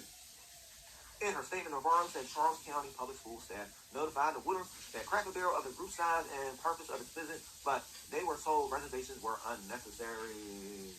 The group did not ultimately dine in. The restaurant did permit the students and staff to place and carry out 2 dope orders, Snyder said in her email to parents. During this time, the servers were blatantly rude to our staff and ignored all of our students, Snyder continued in the email, refusing to serve them. They did not even ask if our students wanted a drink or anything. Our students were so well behaved and sat at the tables patiently, which you know can be hard, waiting for the food and drinks to go. After about an hour of waiting, Snyder said the students were moved to wait outside on the school bus. They ate lunch back at the elementary school. Snyder did not immediately respond for comment. Okay, so it is an elementary school, so they do divide up the programs. Okay. Now the experience where contacted on Friday afternoon. In a statement provided to USA Today, Cracker Barrel said that staffing challenge led to impacting the group's experience. At Cracker Barrel, we strive to create a welcoming environment for all of our guests. And we understand that a recent visit by this group to our Woodruff location fell short of their expectations. The statement reads, a staffing challenge that day led to the closure of part of our second dining room, creating confusion that impacted the group's experience. We take this matter seriously and are working directly with the group's leadership to better understand what happened, extend our apologies, and make things right. But the thing is, you got super employees that just did not want to let the kids come in, right? They figured out a way to still get your money, and when they denied you guys service, you guys should have just went to McDonald's or Taco Bell. I suggest Taco Bell. Taco Bell tends to be way better than McDonald's, in my opinion. But you probably didn't want to smell them all through the day in the class or whatever. So maybe McDonald's, I don't know. But if Cracker Barrel wasn't serving you, maybe take them to IHOP. Take them to that IHOP, baby. They can place your order. The food is crazy. 24 hours. Hopefully I don't get no copyright strike from singing that song too well. Oh, and now they're protesting the Cracker Barrel. They're protesting the Cracker Barrel. No more crackers in this barrel. No more crackers in this barrel. Hey, I don't blame them, though. I don't blame them. They don't usually shut stuff down. They tried to place a reservation. They didn't let them place a reservation. They said no reservations are necessary. Cracker Barrel is known to have a bunch of people coming in randomly. So why would you turn away? It's a special education school. It's a special ed school. So I guarantee them class sizes were at most 20 people. They all fit on a school bus. And you know what type of school buses they drive around in? So like, if they all fit on the school bus, why deny them service? Why? They tried to call, make a reservation. They tried to call and order ahead. They didn't want to call and order ahead. Yahoo! Tiny Manzo and Jose Casino heat up social media with immediate bathtub video. Oh, what was they doing? Was they posting for their OF? Former Heisman Trophy winner and NFL quarterback Johnny Manziel, along with model and NBL legend Jose Casado's daughter, Josie Caso, had been in the headlines for more than just being official. The couple who went Instagram officially back in April recently shared an intimate look at their lunch that got fans talking. Manzo, who just turned 32 this week, shared a brief eyebrow-raising video of himself and his wife bathing together on the tub and Instagram. And you should see that picture. Now, like, the picture's about to come back up. The picture's about to come back up, right? And then people sit there and get mad when I say, oh, yeah, now that I'm in my 30s, I'm middle-aged, right? You have middle-aged, and that's when athletes retire, when they hit middle age. We don't live forever. Then you got your second half of your life, right? Which is like from 33 to like 66, right? Anything past 66 retirement age, you're at advanced age. With advanced technology, stuff like the trucking industry that can keep you with fresh produce and vegetables all the way around. It's not just the medical industry. You got a lot of people that are living a whole organic lifestyle, right? You cannot have fresh fruits and vegetables to keep you alive in your 70s and 80s without modern technology, i.e. a diesel truck.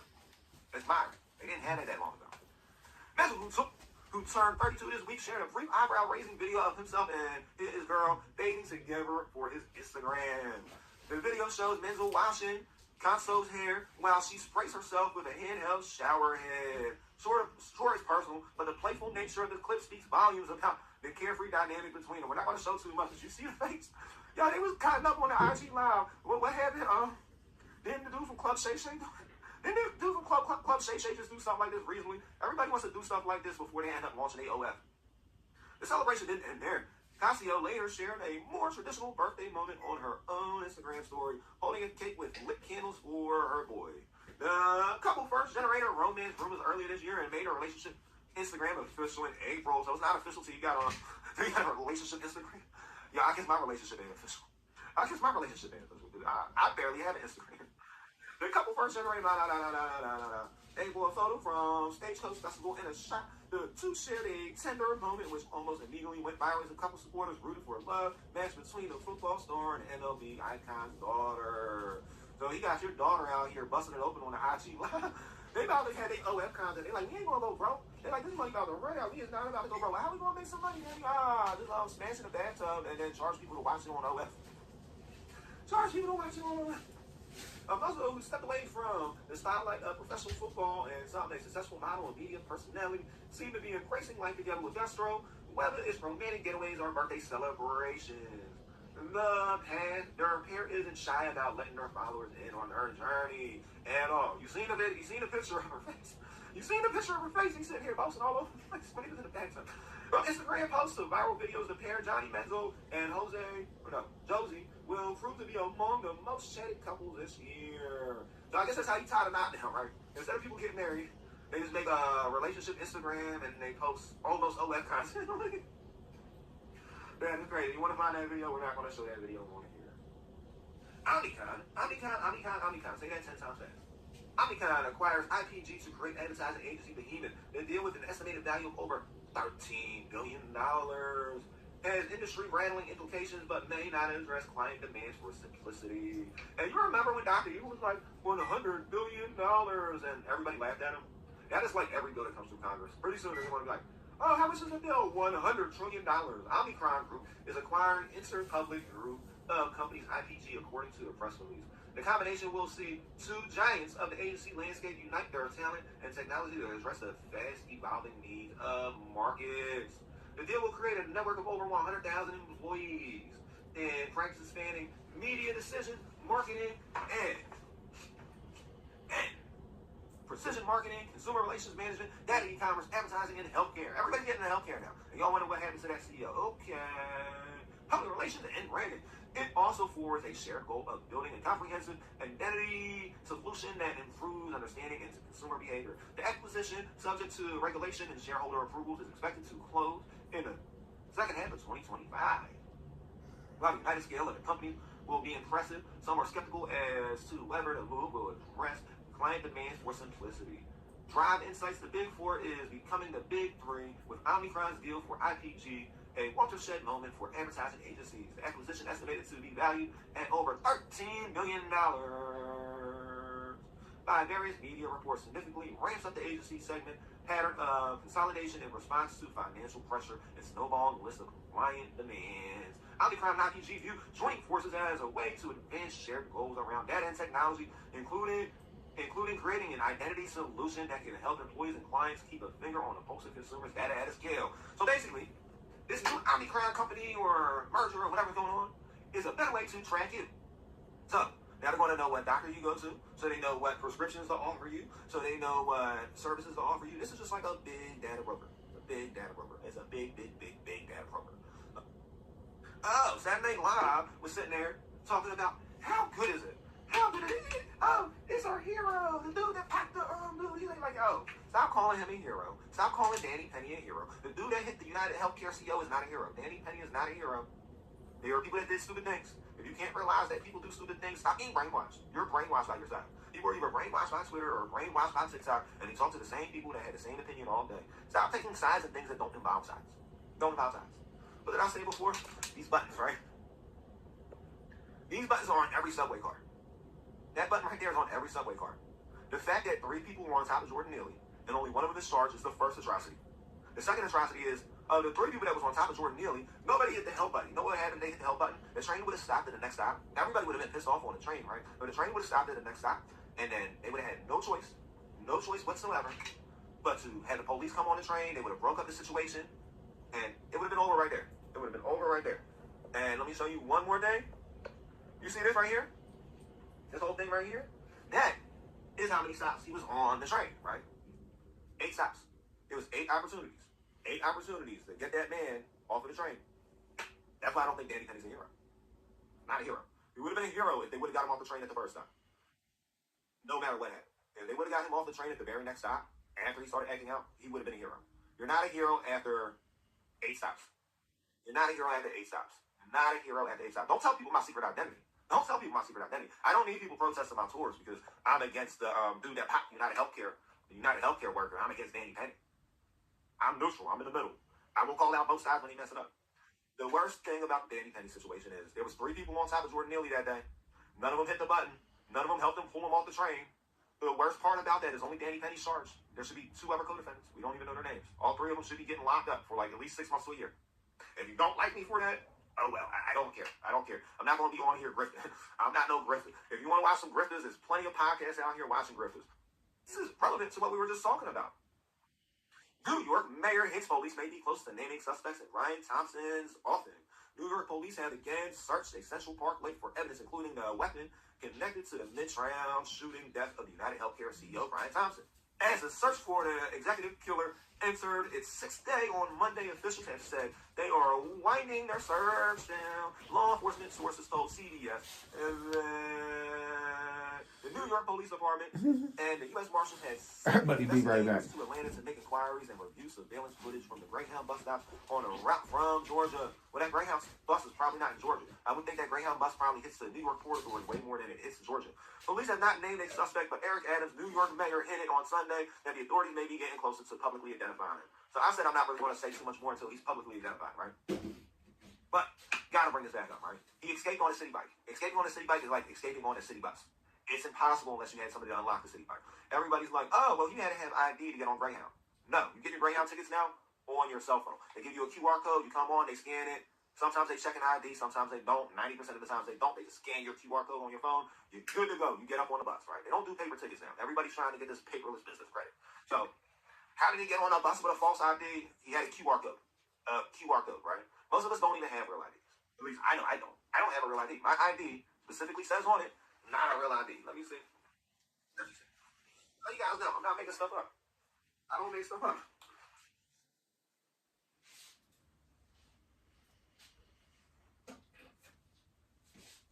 Not for real ID purposes.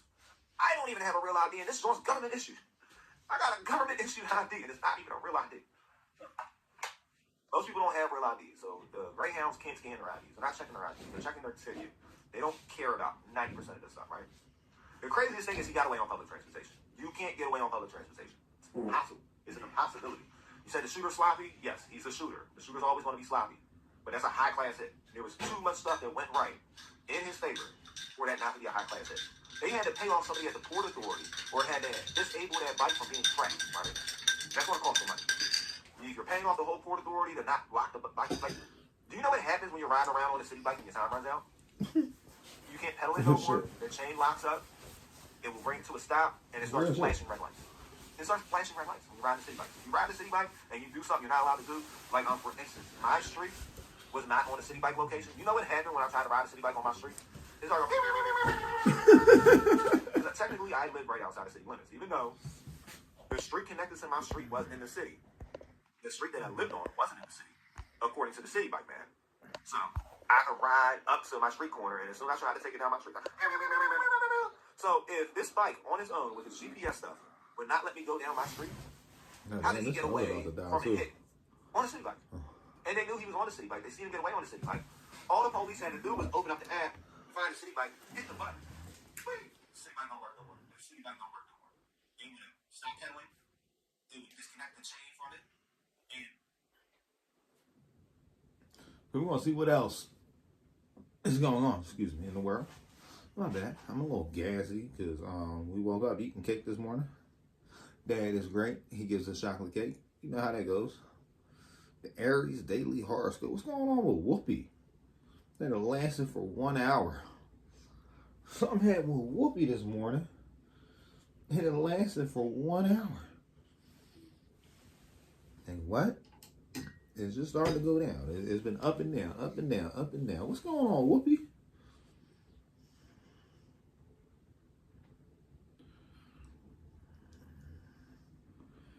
I said, Whoopi answered her billing error.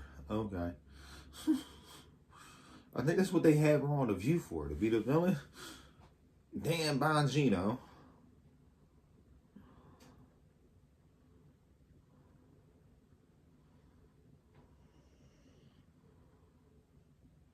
Okay, we got the New York Times. I think the New York Times wants some.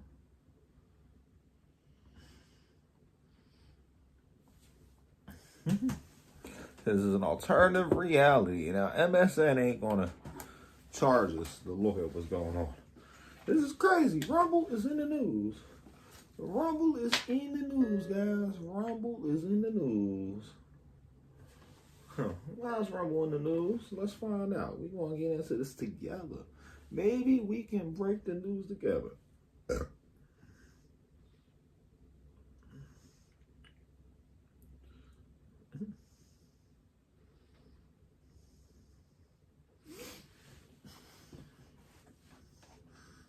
It always gets a bunch of viewers.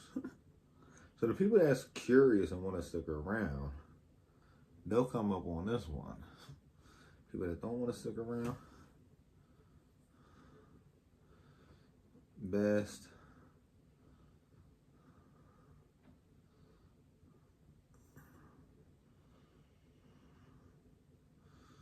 ratio.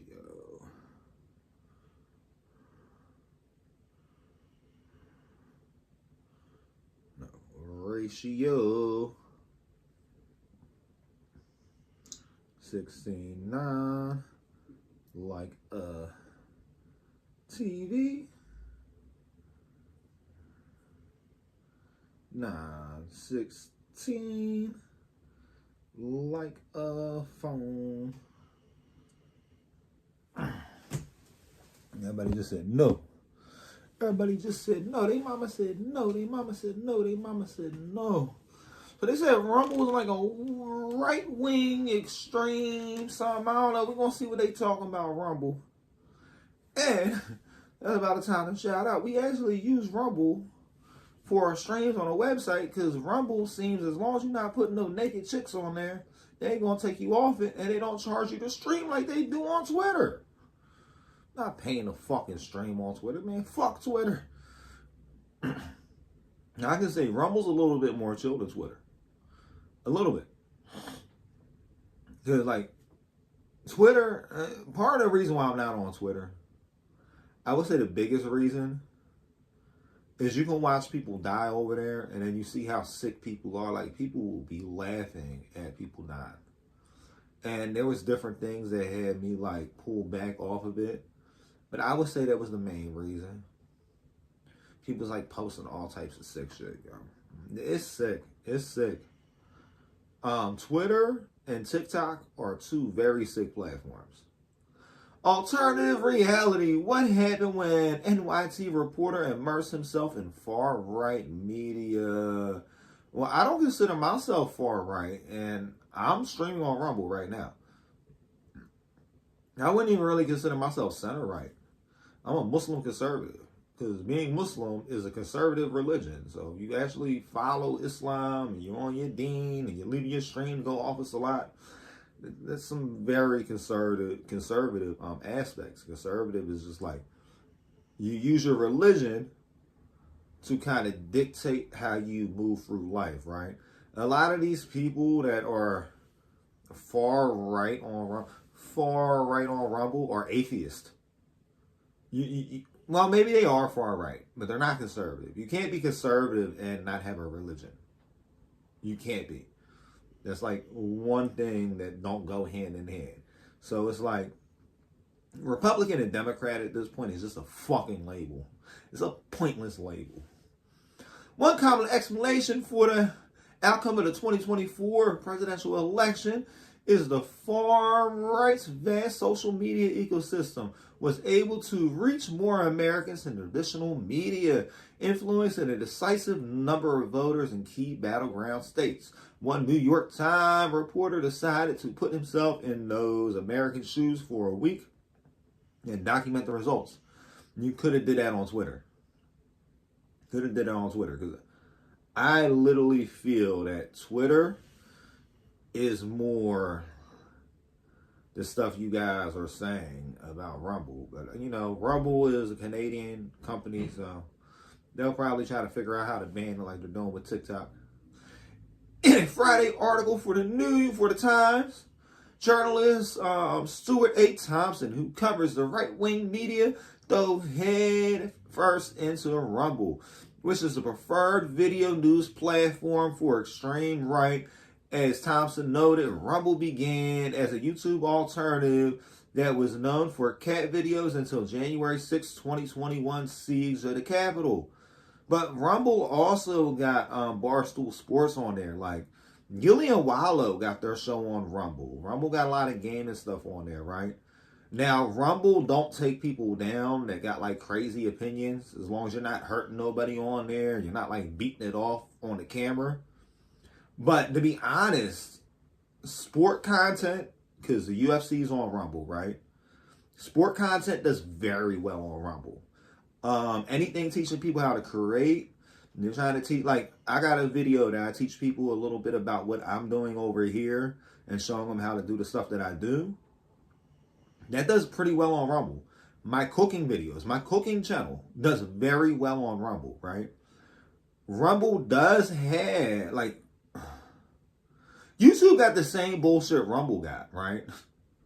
Honestly, damn near everybody that's actively on Rumble right now is also actively on YouTube. If you're actively on Rumble and actively on YouTube, it's the same shit. It's the same shit. And Rumble don't push that type of content. Like, Rumble did sign a lot of people or whatever that were getting banned from YouTube when they first started out, because they knew they were looking for somewhere to go, and they knew they would bring a bunch of audience over there, right? And probably around 2021, when you would get on Rumble, the homepage would be like, oh, Alex Jones, Steven Crowder, fucking Dan Bongino, or whatever. But now the head page on Rumble is like, it's a lot different. It's not what they're saying it is, right? Like, you go on Rumble right now, matter of fact, because you don't need an account to look at Rumble. We're going to go on Rumble on a brand new tab. I'm going to show you guys what's on Rumble, and then we're going to get back into this news story. Right? Let's see what's on Rumble. Y'all want us to go premium. We're not even logged in with an account. So let's make some sense, guys. You think I'm going to go premium and I'm not even logged in with an account? We're going to look to see what's on Rumble right now. Says Rebel Roundup. Dr. Disrespect is streaming over there on Rumble. Let's see the stuff they have on Rumble.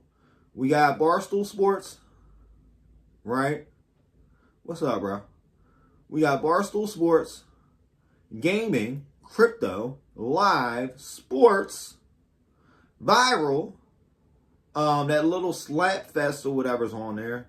I don't know what SLS is. UFC, finance, leaderboard. You got to go pretty far into this Rumble feed before you get into that crazy stuff. But if you're looking for crazy stuff, we're going to look at the picks, right? And the picks is mainly live stream right now. So Rebel Roundup is first on the picks, probably because it's one of the biggest live shows on it. Yeah, they got 300,000 people watching it right now. So it's going to be up there. Second is Dr. Disrespect, right? Somebody's Live Monday show. The Last Still Sucks, Superman Returns. It's just people talking about fucking same shit on YouTube. High tier raid, somebody playing games, right? Live is a fucking comedy show. Russell Brand, which up until very recently, Russell Brand was an atheist Democrat. The PUBG GOAT. And then we got through a little bit. I see the first far-right fucking conservative person. They got Trump live on here, so. And they don't even got the president, well, the about to be president. Go ahead, hate me. I don't give a fuck. They got the person that's about to be the president, right? They got the person that's about to be the president.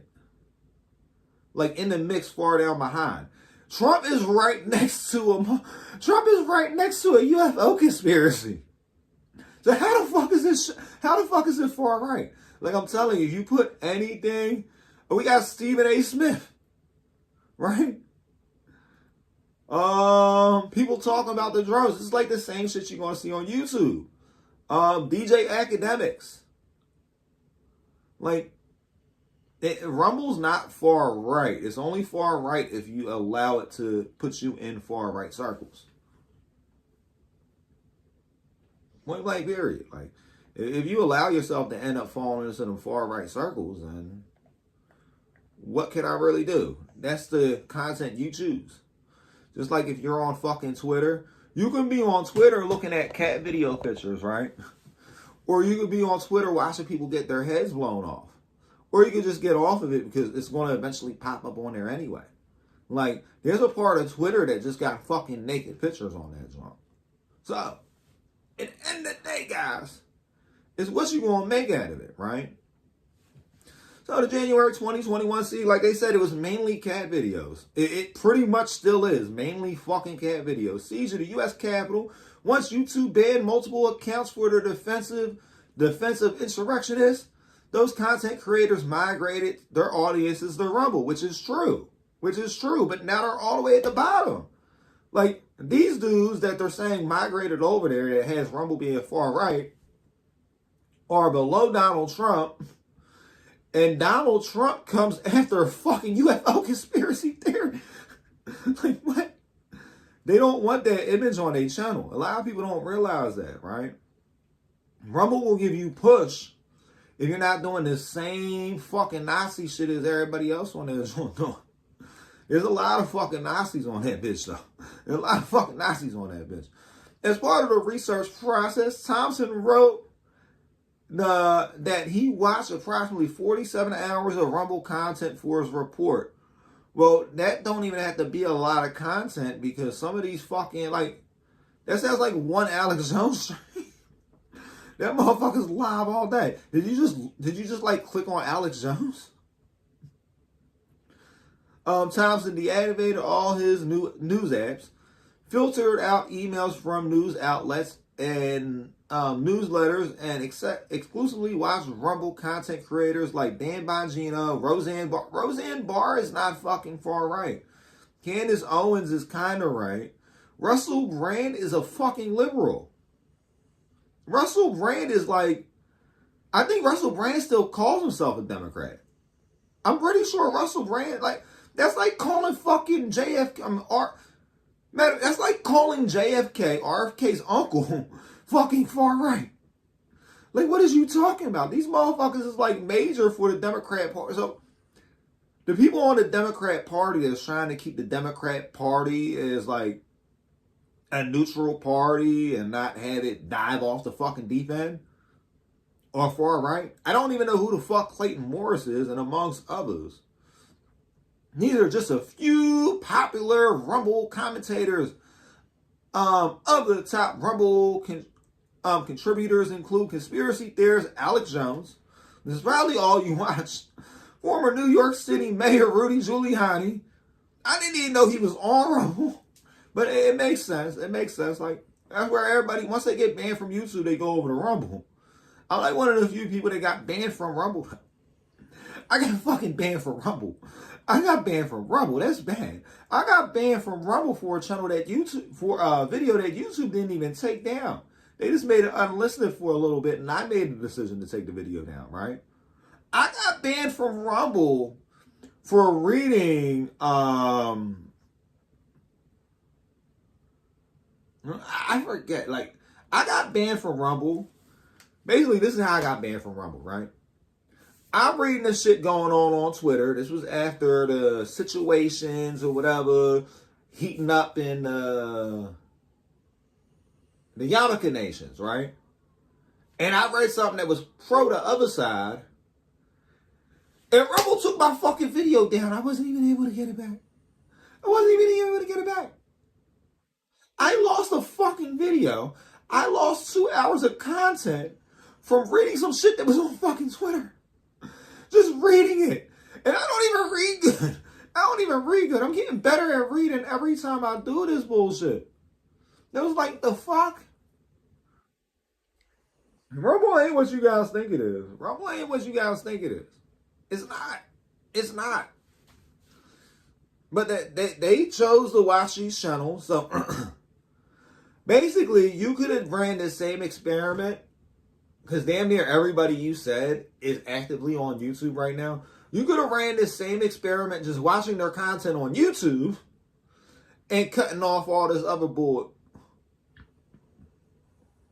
Including conspiracy. Rudy Giuliani and micro-influencer Andrew Tate. Straw Peters, a former bounty hunter who has roughly... Like, these people don't even have millions. There's people with millions on Rumble. There's literally people with millions on Rumble, right? Like, I think Barstool got millions. DJ Academics got millions. I think Gillian Wallow got, like, more people on Rumble than they got on fucking YouTube at this point. So they're just praising the fucking funny mustache dude. Okay. So, I guess we just gonna blame fucking Rumble for the shit you chose to look at. Like, what? That's the shit you chose to look at, buddy. It's not like it was trending topics that got forced upon you. You had to dig pretty deep to find that shit. He wrote a whole fucking hit piece on a site we just pulled up. We just pulled this bullshit up that he wrote his whole fucking hit piece on. He wrote his whole fucking hit piece on. Don Johnson. Who Don Johnson? Don Johnson. Russia, you can't curse. You can't talk about Russia. You can't talk about Russia. Especially on platforms like Rumble, because they got a side to it. Talking about that shit's far right. Now, you got to be pro-fucking Ukraine on that bitch. You got to be pro-Israel on that bitch. That if you speak ad online in any way, shape, or form whatsoever, you're fucked. This motherfucker said they hate me. Who the fuck are you?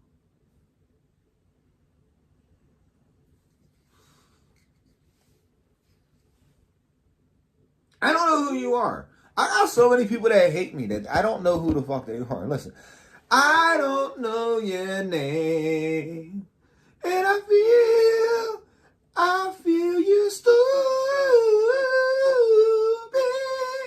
cause I don't know you. Round and round it goes, and I will never know. Motherfuckers come in my fucking stream just to tell me that they hate me. Mary Alexandra, Ripple, Danny DeVito. This person just started trending 40 minutes ago. All the time. You know, I'm always cutting up a bit. Miranda Lambert fans tell her to keep these coming after stripped down performance of special song. So she's stripping? She dancing for them dollars. Listen. Pennies to make it. Now, I don't even know who the fuck that is. Avengers Doomsday.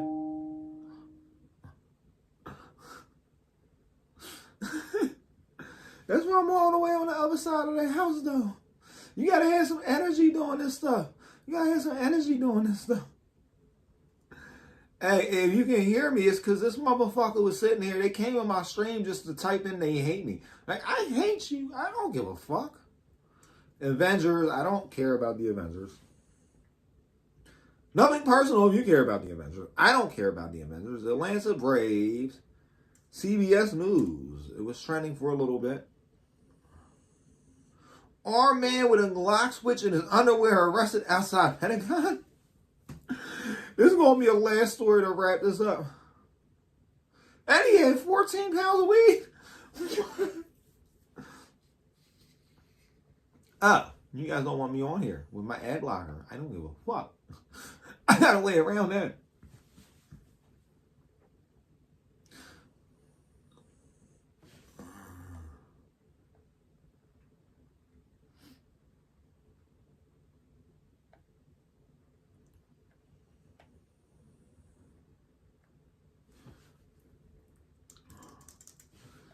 I'm gonna try this one more time.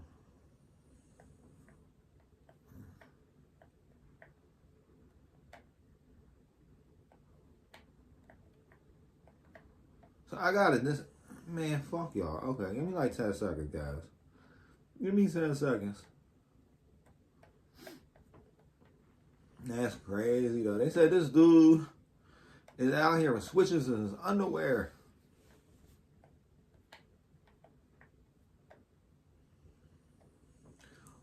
And he got switches in his undies.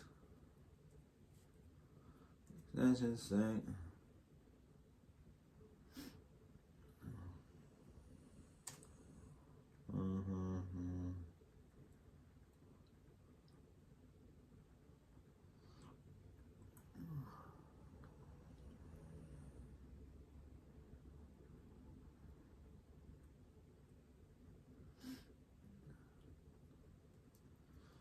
I gotta turn off his ad blocker. I don't even know how to do it.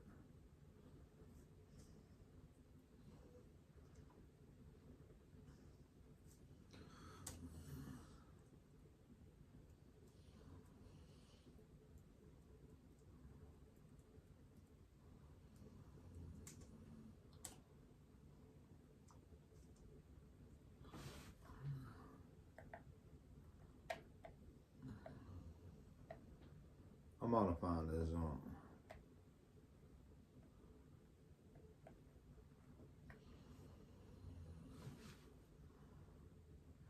Yeah, y'all motherfuckers never get my location.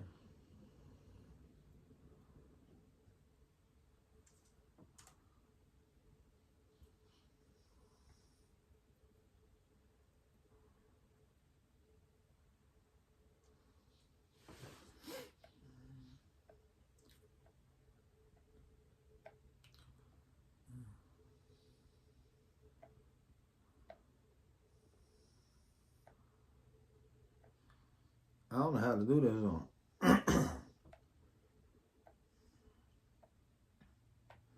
Okay. Man.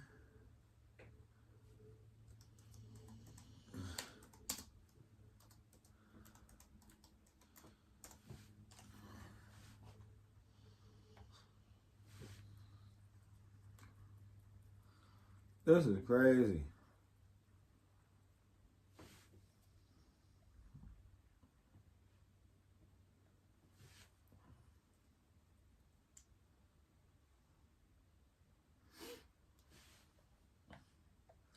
Why is this like a CBS exclusive?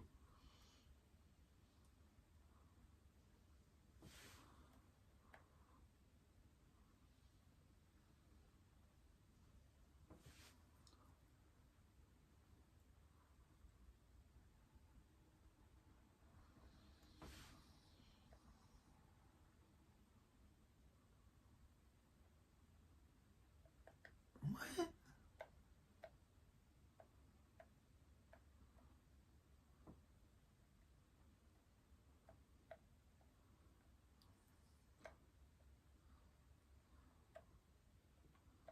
No way to put this on read only though. Okay.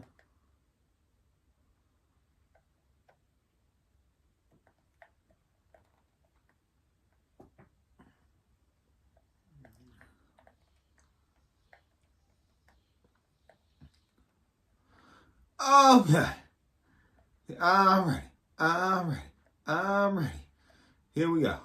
About to add a story. And then my phone's probably going to die. And the story cuts off in the midst, it's because the phone died. Sorry, guys. A man with a loaded gun in his car and a device in his underwear that would enable the firearm to act like a machine gun was arrested outside the Pentagon last week after attempting to speed off with the Pentagon police officers clinging to his vehicle, according to the court documents reviewed by CBS. Prosecutors allege Khalil, I believe that says Khalil. It might say Khalil. Yeah, I'm thinking like it's Khalil. Khalil Najbi had a loaded firearm with 16 rounds, including one in the chamber. So only had a 15-round mag when he was stopped for a traffic infraction. Okay, I'm so confused. So y'all pulled him over by the Pentagon. It's not like he had this stuff at the Pentagon. So you false marketing this. Then why the fuck he got a switch on his Glock, right? And you only got a 15-round mag? Like, what? What is y'all doing? Listen, all you're doing by putting a switch on your Glock and you got, like, no fucking ammo for it is, like, you're just going to pull the trigger, run out of ammo, and die. You're going to pull the trigger, run out of ammo, and die. Like, what? You ain't even had no extra mags? Prosecutors allege he had a load of 16 rounds, including one in the chamber, when he was stopped for a traffic infraction, holding a phone while driving at the Pentagon complex. Prosecutors say Pentagon police officer who stopped him smelled marijuana and subsequently ordered him out of his vehicle. Well, if you know anything about that, they're not allowed to do that no more. That was a Supreme Court ruling. Marijuana is legal in the District of Columbia, guys. Marijuana is legal in the District of Columbia, guys. You guys can't be sitting there locking him up or searching his car because you smelled marijuana. He's allowed to have marijuana in the District of Columbia. Maybe not as much marijuana as y'all saying he had, but he's allowed to have pot in Columbia. He's allowed to have weed out there. You can't say he can't have weed in the District of Columbia. It's legal in the District of Columbia. You can't search his car because you smell weed in the fucking car. Are you a drug sniffing dog? I didn't know we had drug sniffing fucking police officers now. I didn't know. How do you know what marijuana smells like? How do you know it's not something else? How do you know he wasn't burning fucking oregano in the car? Like, it's crazy, right? Them saying they searched that car because they smelled weed is probably going to get this whole fucking case thrown out. Smell marijuana, and like, why would you be chasing him? Why? You smelled marijuana while you was following the car? You pulled him over because you smelled marijuana? You pulled him over because you... Make some fucking sense. There's plenty of cars smell like marijuana on the road. How do you know it was his? There's some... Khalil then jumped back into his car and attempted to speed away. According to the prosecutors, Justice Department court filings say multiple officers hung onto the vehicle, thwarting the suspect's escape. So he's probably going to beat everything in that fucking car. He's probably going to beat every charge for everything in that car, right? But they're probably still going to hit him for assault and fleeing and eluding. Well, I don't know. If he gets a decent lawyer, he's probably going to be able to beat the fleeing and eluding because you can't pull over somebody because you smelled weed. Like, oh, I knew he was breaking the law. Why? I smelled weed while he was driving past. Like, that's the only car on the road. That was the only car on the road in the District of Columbia. How do you know the weed was coming from his car? Multiple officers hung on, throwing the escape. The court documents don't allege that Khalil was planning to use the firearm at the Pentagon, but prosecutors said Khalil injured an officer in a physical confrontation during the arrest. Well, the officer hung on to the fucking car. When he was stopped, Khalil also had in his underwear a Glock switch. Why would he have a Glock switch in his underwear? A lot of this story ain't making sense. It seems like they tried to pull over somebody because they smelled some good weed. And they wanted to take the fucking good weed off him, and then they threw a whole bunch of bad weed in the car. In a separate court filing, the Justice Department, who had a criminal history, including a prior firearm charge, had in his trunk 14 pounds of suspected marijuana. So this is a prior conviction? The injured police officer was treated at a nearby hospital for a hand injury. Because you was holding on to a moving car, you fucking idiot. Like, get in the cruiser and follow him. Use your fucking radio. Like, yo, motherfuckers is stupid. At first, the magistrate judge ordered Khalil released on a personal recognizance bond, but the federal government urged the magistrate to keep Khalil in custody, and he is now being detained pending trial. Wow. Now, Khalil is scheduled to appear in federal court Wednesday afternoon in Alexandria, Virginia. But why didn't they? None of this is making sense. So did they say he actually? They were going to give him ROR for this shit? That sounds crazy. Okay. So he has no bond. But most fake cases don't give you no bond. Okay, guys. I'm going to see y'all around later. I got stuff to do and a lot of stuff or whatever. And I didn't even get through like half of the shit trending today. Half of it. So we might be back on tonight. But either way, stuff is going to get edited. You'll probably see us around tomorrow morning. I want to start doing a live show at 6 a.m. I want to start having the first live news show on air every day. And I think I'm going to start wearing this outfit every time I stream, right? Because I'm not wearing a pink shirt outside the house, but I wear a pink shirt while I'm streaming and look all goofy. Why not? Why not? Why not look completely different online than I look in real life? Hey, either way, guys, peace. I guess only I don't like piecing with that hand though. Oh, hold up. And that one. Close.